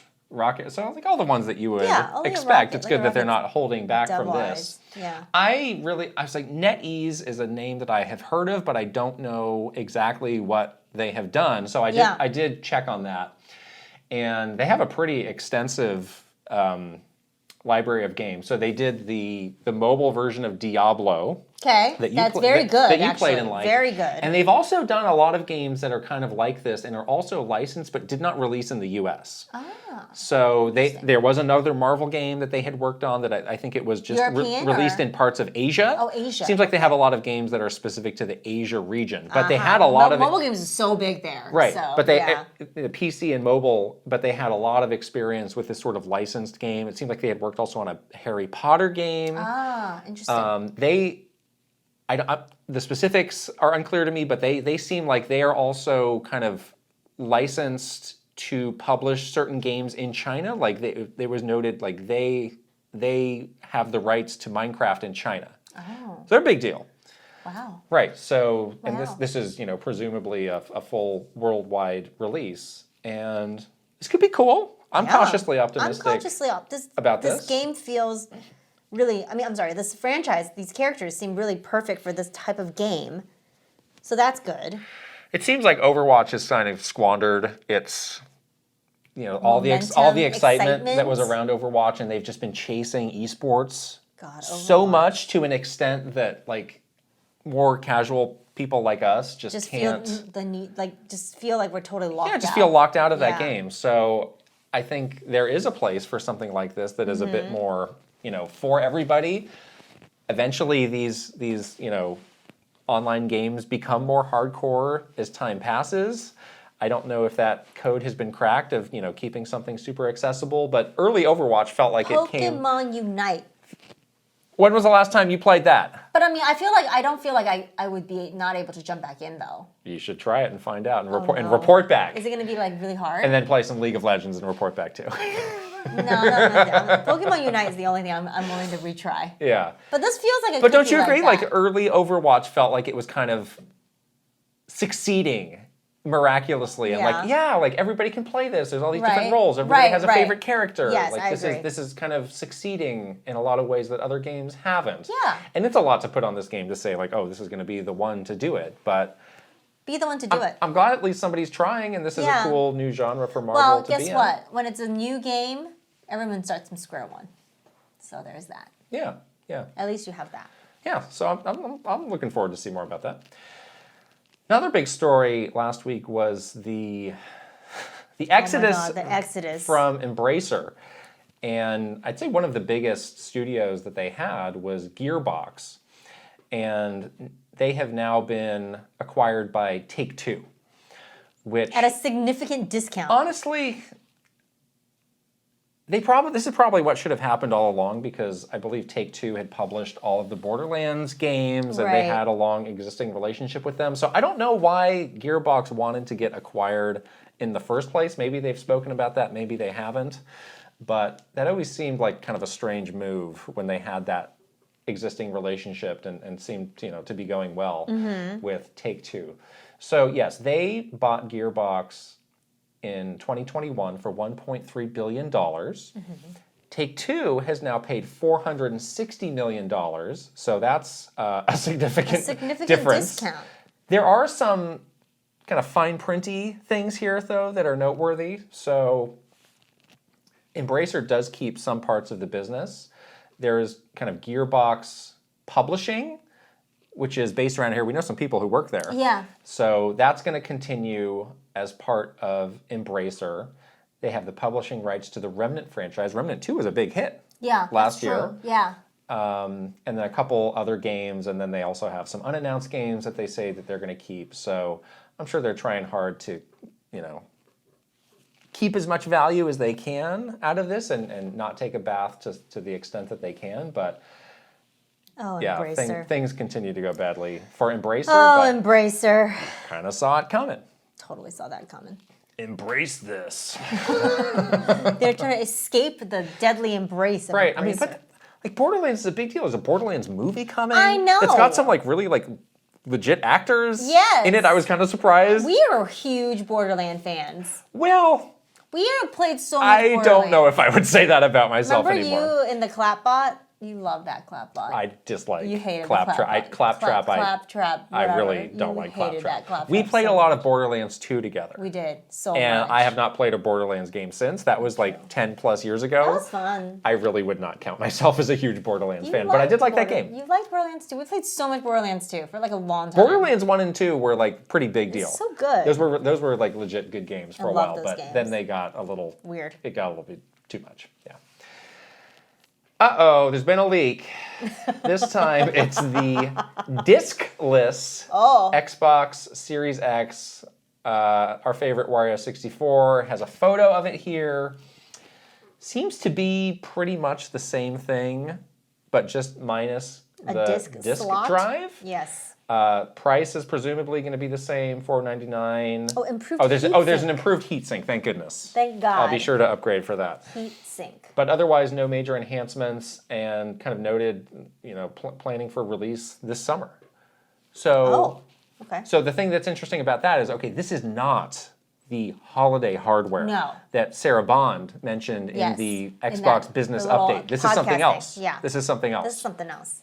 This just feels like more of a rolling update Yeah. for their hardware line. I imagine they're going to phase out, if the price is going to be the same, They're going to phase out the disc they'll one. probably just phase out the disc one. And it kind of matches up with some of the stories of them, pulling back on the packaged games. Yeah, they got like a Game Pass thing. Right. They want you to do that. They want you to do the digital cloud play stuff. They want you to do that. Right. So that's tough for the physical media folks, but it does seem to be where they're headed with this. But again, the holiday hardware announcement remains intact.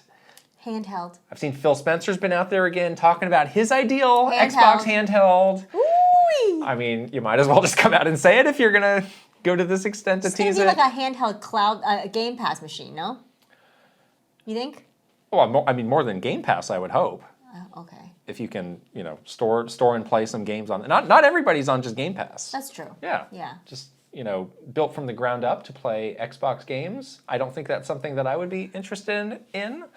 I'm going to get suckered into it. I just know it. Because I have the Steam Deck, and the Steam Deck has, you can stream all the stuff on that, and I've done that a lot, and it's been great. So I don't think I need that, but need it? I'm gonna say no. Do I need the PlayStation remote? I think we're past that. Are we really? The PlayStation Portal. Do I need every handheld because my handheld itch cannot be? There was like 24 hours where we were both like, should we get a PlayStation Portal? and then I came to my senses pretty quickly, but it seems that you have not. I have not. Okay. I mean, if you want it, then maybe you should just get it. Okay. You don't have to ask me. All right, that is the news. Let's move on to our great questions. We get all of our questions from our Patreon community. In addition to those great spoiler casts, there's a lot of other cool stuff. You can get early access, exclusive content, you name it. Check us out at patreon.com/KitandKrysta. Please. First question is from Frulio. Can you believe that Animal Crossing New Horizons is now 4 years old? With the amount of cozy life simulators on the market, do you think Nintendo feels pressure to shake things up to attract fans? What do you think is in store for the next installment of the series, and do you think it will come sooner rather than later? I don't think it's going to come sooner. I think it's going to come later rather than later. Yeah. It's going to come really late, like really late. I feel bad for the Animal Crossing developers. I do too. Hardcore. Because yes, there is a lot of competition now. There's a lot of games that are in the vein of Animal Crossing or inspired by Animal Crossing or basically is a copy of Animal Crossing that people love and play and sort of have continued to play. There is this really just you couldn't have anticipated this, where the pandemic has really blown this game into something that they may never be able to replicate again. I think it's fair to say that they can't, sales-wise at least. Sales-wise, they can never replicate even that. just like the conversation and sort of the widespread phenomenon of the president himself making an Animal Crossing island. There's maybe no chance unless there's some other catastrophic world event. Let's not hope for that, obviously. You just can't replicate that again. So you're dealing with that kind of bar that you're never going to reach, and because of something that was completely out of your control. And the other thing is that there is a general, I think, negativity around how Nintendo kind of pulled the plug on this game very prematurely, and kind of was just like, and we're done. Wash your hands of this, which was bizarre. And I think it kind of left a bad taste in people's mouths. Totally. So now you have basically set yourself up for an impossible task. And if I were the Animal Crossing development team, I would be very, very nervous as to what the next thing for Animal Crossing is going to be. And even if we even want to make it, because it's going to be like, what? I don't know. Say that again? Even if we want to make it? Yeah, I don't know. Oh, come on. We'll see. Wow. Get ready for that Amiibo Festival too, We're guys. just done. Well, that's an interesting point, is we have seen nothing really from Animal Crossing since. We have seen the Lego set. Okay. We have seen a Lego set. Yeah. People like the Lego set. Yeah. I can see them, though, taking that direction, where instead of, like, a next Animal Crossing game, it's like offshoot Animal Crossing experiences. I can see that. Because Please they're no. scared. They're scared. Please no. Yeah, yes, please no, but also maybe. I mean, you do, based on how long it takes to make these games, you really should have something in between to just not have everybody completely forget. And they tried with those 2 games, Happy Home Designer and Amiibo Festival. Those were not good games, unfortunately. They tried. And it's been 4 years, so you've got to think we're maybe halfway at least to the next one, knowing how long it takes them to make this. They're not making it. They are absolutely making. This is like the best-selling game in Nintendo. Like, this is up there. They're not making Nintendo's history. I think they're going to make another one. But yeah, I feel for them too. They're going to remake. They're going to remake New Leaf. It's an impossible. Okay, that'd be interesting. It's an impossible situation for them because, yes, the situation that it released in was one of a kind. There is a lot more competition out there. Although I still think an Animal Crossing game stands head and shoulders above everything else. Yes, absolutely. Just on the name, competition is not on I the don't name think alone. I'm not as worried bad. about that. But yeah, again, just adapting it to like what people want from a modern game like this, I think, is the biggest challenge. And I hesitate to even use the words live service, but if there was ever a game to bring some of those trappings to, it's this. Yeah. And are they ready and able and willing to do that? There could be some growing pains and some struggles there, but that's really what they should do. And it seemed to be what people wanted. Yeah, I With mean, New Leaf. you want someone to... Or excuse me, with New Horizons. Yeah, I think, they talked so much about how this is a game they want people to play long term. They really want people to just kind of keep their island vibrant and active, even if they're only playing a few minutes a day. But then they just stopped supporting the game. Right. So that seems very at odds with their goal. So they're going to have to go back to the drawing board about how they are doing that for the player. I just get the sense that this is an overwhelming challenge that is very difficult to overcome, and whether or not any new game will be good enough is going to be very hard for them. So that's why I'm like, maybe they'll just remaster a classic Animal Crossing game or something like that instead. Yeah, that's not a bad idea. Of starting from scratch. But that's also not what you said of they're not making a new game. Well, making a new game and remastering a game is completely But there will be a different game. things. Oh, there'll be a game. There'll be some kind of Animal Crossing something. I just don't know if it's going to be like a brand new iteration of Animal Crossing. I mean, honestly, I think that a New Leaf remaster could work really well. Yeah. Because that was the best one. I didn't love New Leaf because it felt like bigger than the hardware it was on. Like, you talk about loving the 3DS. Like, I felt like that game was like really just like stretching at the seams, and like it would chug the loading time, like the whole thing. Well, I mean, New Horizons had a horrible loading time too. It's like I feel like if you properly relaunched that on the Switch 2 with modern hardware and, kept kind of adding to that and added more of that kind of modern, constantly stuff happening, stuff being reintroduced, like that could be huge. That could be huge. That could be huge. Well. Yeah. Yeah, I mean, we ran into horrible load times on New Horizons too. Right. Like doing anything on that game would be like pretty cumbersome after a while. But I mean, it's true. Like, New Leaf did have a lot more stuff in it. Yeah.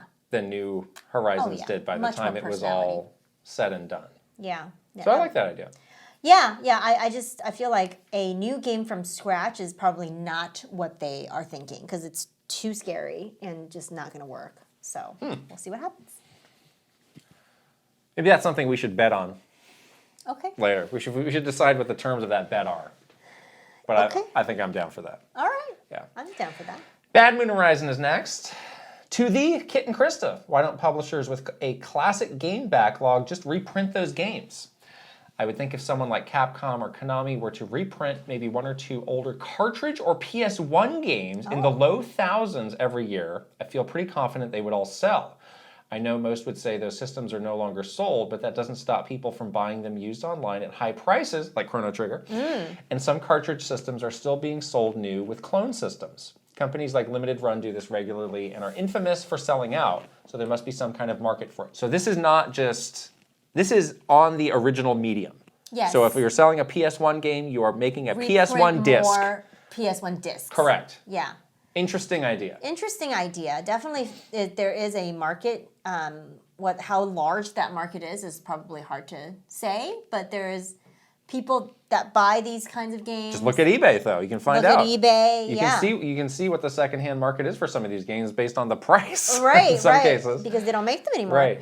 I just think that like manufacturing any kind of like hard physical thing is really hard for companies. We heard about the manufacturing woes at Nintendo a lot. Yeah. Like the stuff that the stars that need to align for you to manufacture anything is so challenging and so difficult and takes so many resources that it is so much harder than you would think to.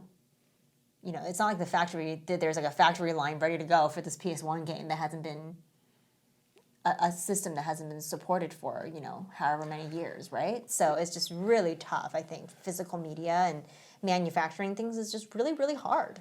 Yeah, I think if you're a limited run and that's what you do, that's what your business is, Yeah. you're willing to invest the time and effort into doing it. Yeah. But if you are, again, Sony. if you're Capcom or Sony or Nintendo, it's like you kind of have bigger fish to fry. Yeah. And I wonder, like, something like, what actually goes into pressing PS1 discs? Is there some special machinery or some gizmos that you need? Or obviously assembling cartridges is a whole other deal. Like, I do feel like it's at a point where if we're talking about like 1,000 or 2,000 units, it's just for them, it's just not worth it. I do think, though, to the point about Chrono Trigger, if you have a hot classic game, you should really make sure it's available on everything at all times. Yeah. With kind of like the current. Yeah, whether it's like a digital remaster or just like putting it out as a port that people can buy on a modern system. Have it available. Yeah, people would buy that. Have it out and available. Like there's so many games that are just kind of money on the table that are not as complex as physically re-releasing it, that these companies just don't seem to prioritize. You don't need to do way. anything with it. You can just put it out as is, on a modern system. It's fine. Like we don't need any sort of like extra work on it. And I get a little frustrated, again, going back to Chrono Trigger, where it's like, I'm sure Nintendo has asked, would you like to put it on NSO? And they're probably like, no, this is a big game. We can do a lot more with it. Okay, what are you doing? Nothing. Literally nothing. So that's where I start to get a little bit frustrated. Yeah, it's like they're holding out where for it's like, we know this is a big deal. We're just waiting for the right big idea or something. I mean, the big idea is to remaster it. The current idea is to put it out. Like those are the two ideas. What else are you thinking about here? What else do you all want to do? Yeah. Like there's only there's two options. Yes or no? Yeah. Yes. The answer is yes. I think so. Yeah. We have the fun tag team question next from Banana Bread Slice and Vigmictor. Let's start with Banana Bread Slice. Hey, Kit and Krysta, does Nintendo ever intentionally leak anything? I'm a journalist and I cover sports. Oh, cool. And some team owners understand the value of leaks and intentionally give me stuff before an official announcement. These owners know it gives them 2 bites at the apple. They get a wave of coverage around the leaked info and then a bigger wave of coverage when they officially announce it. Other owners, of course, are sticklers for the rules and get mad about leaks. I suspect Nintendo is more like the latter, but when you were at Nintendo, did leaks ever come from an official company strategy? And then the second add-on from Vigmictor is, latching on to the question immediately above, has Nintendo ever intentionally leaked incorrect information to throw people off? So I do follow sports, and I do note there is a lot of leaks happening around sports. Intentional leaks around sports. Yes, where it's like, a lot of times it's like a player's agent is putting out there to kind of like, progress some agenda they have, whether it's getting a bigger contract or more playing time or something else. There's some kind of strategy like behind that. it because you're actually dealing with real people. Exactly. That is Yeah. something that I see as like, wow, this is a pretty interesting phenomena that they have where everything seems to get out there early. Yeah. But we have addressed this before, but this is a good question for us to address again. No. Yeah. Nintendo does not intentionally leak anything. No. Definitively. Nintendo does not intentionally leak anything. It is very risky, and the company, as we've said so many times, like they're actually less concerned about waves of coverage and more concerned about controlling the narrative. Let's repeat again. Nintendo wants to control the story at all cost They want to be the one to feed you exactly and really frame for you exactly what the announcement is going to be. They want you to love the thing that they give you exactly the way they want you to love it. So they value that control above all else. And so they would never leak anything intentionally. There is instances where we give people access to things early. We used to do like pre-screenings, for example, of Nintendo Directs. These media would be under very strict embargo. You know, sometimes we literally like bring a laptop to somebody's office and be like, watch this. Yeah. And then we sit there and wait for them to watch the direct, and then they sign their life away on a contract that says, I would not leak this, but that gives them an opportunity to work on their story so that it can come out at the same time as the announcement. So we do that a lot, like things under embargo and stuff like that. But early leaks, not intentional. So all this stuff, you know, that Puro is putting out there and all that, I don't think it's anyone like officially inside Nintendo, like let's leak this to Puro intentionally and get 2 waves of coverage out of it. I think it's harder maybe than people give credit to do it in a way that I think would come off as natural or like off the cuff. Yeah. Like it's kind of hard to do. Yeah. So I will say this, there is one instance where like Mr. Miyamoto loves to talk about Pikmin. And I don't think he's intentionally doing it. I don't know if I'd call this a leak. It's not a leak, but he'll just like randomly announce stuff. I'm just going to tell you this. Yeah. Or like, it's more so like, I wasn't supposed to tell you this, but I don't care. Right.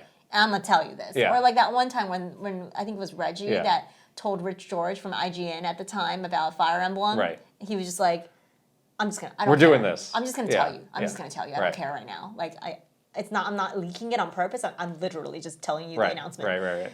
So that's happened a couple of times before, but different from like a manufactured leak. Right. As a strategy. Yeah.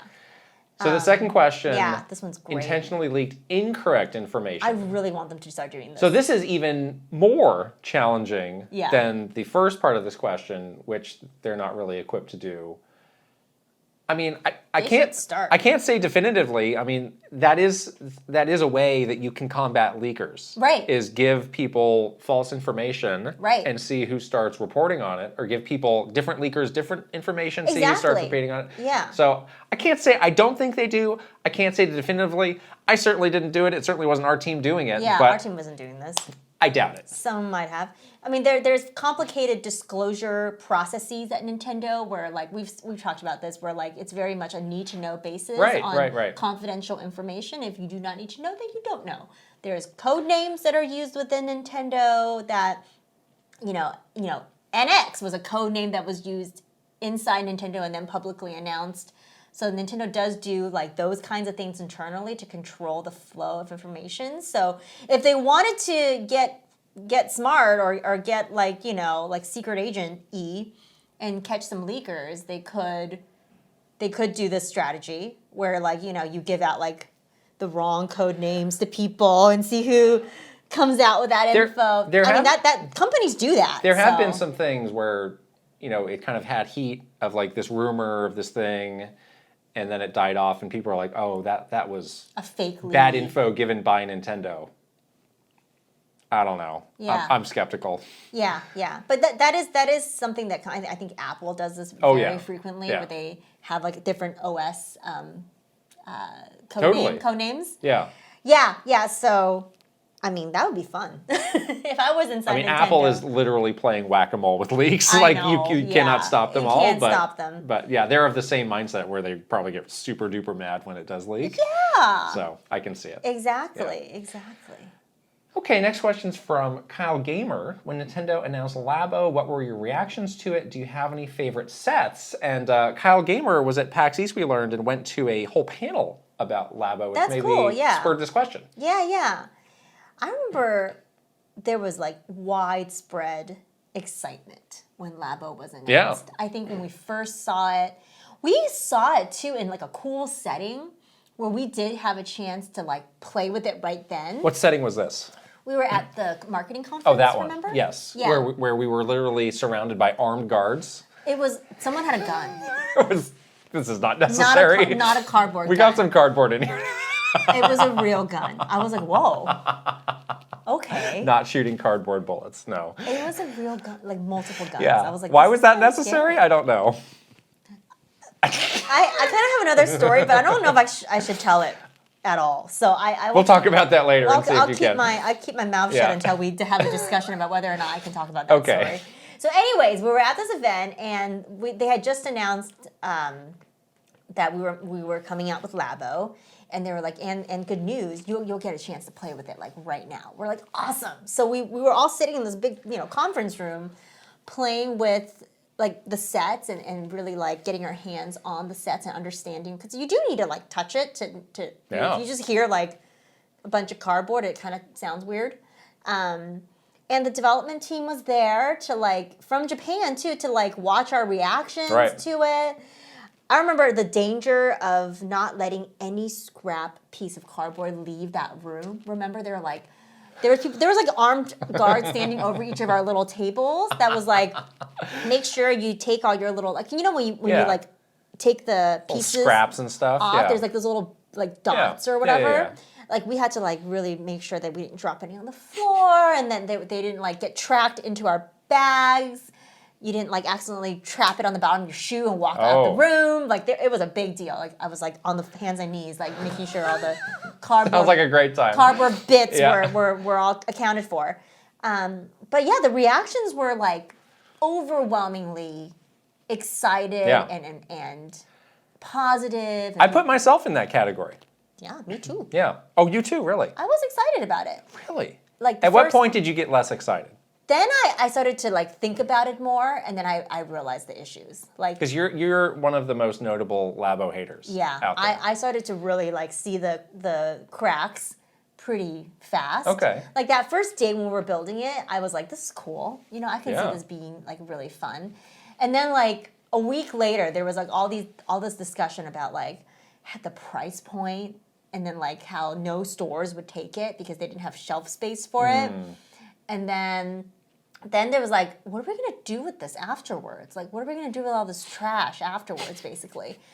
And then there was then it just like it was like kind of like a Pandora's box of like negativity, and I was like, oh, this is never gonna work. Like this really is never gonna work.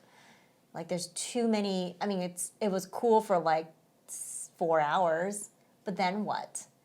My question is always then what? When you do. But what's something- the then what with a Lego, honestly? Well, you can put it away and As, build as somebody other sets with as it. somebody who never really clicked with Legos, I mean- kind of put them in the same category. Yeah, you could. I mean, you can. They are more displayable. They're more I suppose. displayable, but you can always take it apart and build other. You can reuse those Legos in other sets, right? She's doing I'm that, not though. really like a Lego Yeah. person either. I'm not into this. This kind was of a stuff. this was a big misread for me because I thought this was going to be huge, and I mean, first of Yeah. all, I was just really impressed with.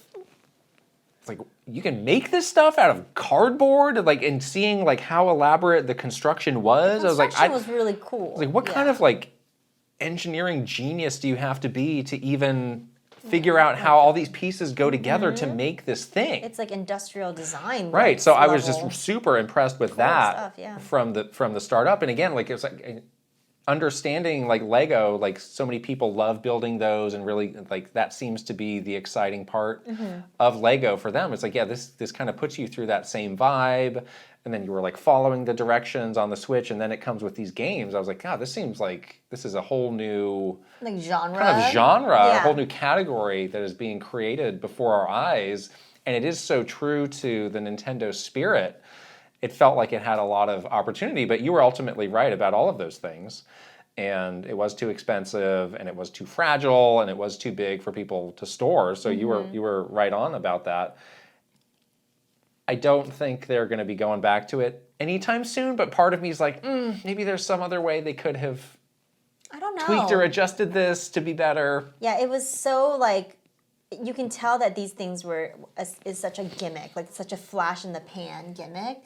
We were just talking about this last night at our meetup too about the Mario Kart home circuit, which had Yeah, like a yeah, Labo feel to Totally. it. where, it was really fun to set up for the first time. Oh my gosh, that little camera on the cart where when your dog puts his face into it, like, that's so cool. Like, you see it going around your house. Like, wow. Like, that was a wow experience for the first 20 minutes. And then it's like, I never want to set this up again. Yeah. I don't know what to do with this little cart. Right. Like, these little cardboard gates with the little sensors on it, I threw that away. Like, you threw the Mario Kart RC car away? The RC car's around, but the little gates are gone. All right. Yeah. Actually, I don't even know where my RC. I think I brought it back. I think I gave it away. I'll bet you threw it away. I think I gave it to somebody. So I was like, this is stupid. Okay. But yeah, it is very much like in that vein of like it has no staying power. Yeah. I had high hopes with like the little the game development part of it. Oh. Yeah, Labo Stew? No, I can't remember exactly what that was called. I don't know. But I made a little thing that I thought was fun. Yeah. But yeah, nobody really but got then no one liked it. Super into that. afterwards.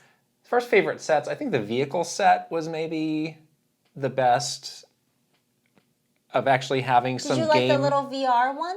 I do like the VR one a lot. You do like the VR one, yeah. I do like the VR one a lot. It's fun for you. I like that. But I think the vehicle one also had some really good like games that you play with it. I remember we did a video with that and had a good time with it. That first set, like I forget what it was called, the starter set or the variety set. I think. Variety set. That one, it was just too. With the fishing rod. Yeah, the fishing rod and the bird flapping and all this one. stuff. Like those were just too shallow. And then the giant robot, I had that one. I never made it. Maybe that'll be worth some money someday. It was really an elaborate build. And then there was the music one. Was that included in that might have been included in the variety set. The piano, was that included in that? There was the piano, the little guitar. I don't think there was a guitar. Oh, we just made that. That was like made up. We made the guitar out of nothing? I'm gonna look this up. I feel like we built a lot of music sets. So yeah, Labo Variety Kit came with the piano.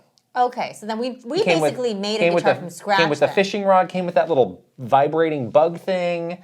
There's like a little dollhouse. Yeah, so you got a lot of stuff in that, but yeah, the stuff was not. That piano was terrible. The piano was terrible. Yeah, and then the vehicle kit, you got the wheel. You came with a little like gas pedal. The foot pedal, yeah. There was kind of like a little submarine. That's right. Gizmo. So yeah. Yeah. So we made those guitars then from scratch. I didn't realize. Yeah, that. there was no guitar. Wow, I have a very strong visceral memory of building a cardboard guitar, but I it was like a sweatshop building Jimmy Fallon a cardboard guitar. I just built that from scratch then. Yeah. I built that guitar from scratch. Yeah, that was and not part of a Labo kit at all. It's basically a prop. Oh, that's terrible. Our last question is from Trexius86. Look at when this question was asked. This one fell through the cracks. I'm glad I found it though, because it would like nag in my mind. I was like, there's a question I really wanted to do, and I lost it. But I found it. Aha! Hey, Kit and Krysta, it's the 25th anniversary of Mario Party, and it reminded me of the certificate that Game Informer got from Nintendo back in 2000. All credit to the Game Informer Instagram for the photo that celebrated the publication's negative reviews of the two games. So, this is like signed by Howard Lincoln and Arakawa. Right, and it says, Nintendo appreciates Game Informer, their well-written and glowing reviews of Mario Party. So sarcastic. And then this is on the Game Informer Instagram. It said, we gave Mario Party 3.5 out of 10 and Mario Party 2 5.25 out of 10. Karen Kaplan, what do you have to say about this? She could tell us all about this. She can tell us all about this. Howard Lincoln and obviously Arakawa-san are both legends. Howard Lincoln is amazing. Could you imagine anybody even suggesting this today? The fear. You'd be immediately fired. God, immediately fired. That's amazing. Immediately fired. I mean, that's really all. Different era that's all I have to say about this. This was a different time. There's a different era. Different stuff flew then. You could do different stuff. This is why when we were talking to Perrin at GDC, we were reminiscing, and she said, and we were talking about this era of Nintendo, and she was like, when I was leaving, this era was ending.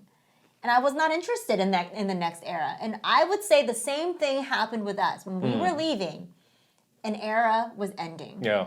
And we were not interested in the next era. So I'm sure somebody else 10 years later will also have that same realization, because this is what happens. Things change, you guys. Things change. I'm glad that Game Informer still has this. I'm glad This they have is a so good sense of cool. humor about it. I think Nintendo had a good sense of humor about it as well. Oh, yeah. But like these days, like I don't know, bad reviews lead to like death threats and stuff. So Yeah, we just kind of can't do this thing And this anymore. is a different. I think this is a different era for the industry. Right. Yeah, it's not like a. It's not like that anymore. It's like a gamer's rise up moment when a game Yeah. gets like a 7.5. So I know. it's People just- are so scared you just now. couldn't do this, We've yeah. heard from our good friend at Game Informer who gave Pokemon like a very not a bad review, like Yeah. a very reasonable review, and said was plagued by Yeah. death threats for Right. months. And this is why you can't do things like this anymore. But this is very funny, and I'm glad that this is like amazing. a piece of history that should never. But they got those two to sign it is the best part. Oh, they don't care. That is the best Arakawa part. was amazing. You hear stories, ringing legendary I never met him. stories I never met him. about Arakawa-san in the Yeah. halls where he would like drink champagne and wow. just was like a people's person, like very, All right. very chill dude. He was the great Gatsby. Got it. He was That's the my great takeaway. Gatsby. Yeah, Cool. that's great. Those are all the questions. Wow. Thanks everybody who sent in a question. Time for some Patreon shout-outs, don't you Yes, think? Yeah. I think so. First one goes to our one and only final boss. There he is. Aaron Hash. Mr. Aaron Hash. Thank you so much for being Thank you as always. the best boss ever. Your March surprise package should be getting to you any day now. And it's good. It's very good. very good. Very exciting. Should we shout out some superstars? Yeah. Okay, here we go. Ben Eichhorn, MaruMayhem. Eigenverse, KissMyFlapjack. Mike Chin, Roy Eschke. Switching It Up _ vgmlife. Link, the hero of wits, Angela Bycroft and her pig Molly. Thomas O'Rourke, Kyle LeBoeuf. Roberto Nieves, Fredrik Ulf Konradsson. Andrew Youhas, Chili. Brustache. And Simon. Boop, boop, boop. All right, here we go with the One Up Club. Aaron Burgundy, Ale Alejandro. Archimedes, Astrodev. Awesome 46, Bad Moon Horizon. Benji B, Bookem Dano. Bookishly Fab, Brad SF56. Brooke Obscura, Brovac Novak. Cameron, Called the Space Cowboy. Chadir, Chelly Squirrel. Chris Cube, Christopher Lay. Captain Alex, Crimcat. Christabel, C Roper 17. Dachshund, Doinko. Elite Peach, Espars 50. Far Priest 69, Fairbound. Fernie and Jess Forever, Fox Deploy. Garrett Hallfish, Garth the Wolf. Gartooth, Heroic. Iris Marin, Jay Rando. Jeffrey Hernandez, Jeremy Lewis. Jerry 92602, Jesse Hernandez. John Responte, Jonathan Rowe. Jordan Collette, Jordan Hemmerly. Joshua Clements, Juji Fruit. Justin Lemminger, Kawa 2796. Keith Kwan, Kevin Delane. Kilo Kibo, Christorati Elf. Christopia Party With Me, Kyle Gamer Barry Rookie. Kyle Kretzer, Linnell Stickman. Lazy Cat for Coffee, Lex. Lit, Macho Potato. Mad Dog 5981, Magnificent Easy G and Callie Marie. Marky Man 64, Mario Man 392. Mecha Dragon 101, Medallion. Megan, Michael Cravens. Mikey, Mr. Ryan 07. Motomania, Mr. Andy Pong. Mr. Beans and Dip, Emerson Poke Gamer. My Tran, Nasir. Nathan Burkhart, Nick. Ninja 11, Panda Bones. Pangy, Policy Pace. Pogyo Network, Prime Factor. Prince Charmless, Reaver. Raintech, Record Rumble. Rob Osborne, Rocks. Rhinetta, Sakura Sky. Sharif Jackson, Sheer Cold Vanille. Shinreel, Schmiggles. Slowbro, Snazzle. Spicy Munchkin, Steel Citron. Stevie Meeks, Tales of Link. Tay 120 and 64, The Keggers. The Shark Among Men, Thomas Alvarez. Three Rivers, Timmy V. Topher Schmofer, Totally Joe Ed. Travis Torline, Trajowie. Tugs Puppy Bear, Tusku. Tyler Geis, Video Game Stupid. Vidge Michter, Viridian. Virtual Bot, Weed Kingdom. WG Grizzy, What Up Khalil. YU, Wicked Davy. Will Johnson, Zudaverf. Zada, Zelgra. Zapatty. And Zroid. Just when you got over your YU. We have a lot of misters. We have a Mr. Ryan, Mr. Andy Pong, and Mr. Beans and Dip. Oh. Wow. Where's the Mrs. Bean? Just realized. Is there a Mrs. Beans and Dip? Would you like there to be one? Okay then. If there is a Mrs. Beans and Dip, will you please join us at patreon.com/KitandKrysta? We need you to keep this podcast going, is the thing, you see. If you're watching on video, you can go ahead and subscribe to this channel, give this video a thumbs up, and leave us a comment. And if you're listening on audio, you can also subscribe Give us a 5-star rating and a written review, if you please. And we're on the socials. We're on Twitter, Instagram, TikTok, Facebook, YouTube, and Threads. All Time right. to go. Time to go. See you guys later. Bye-bye. Bye.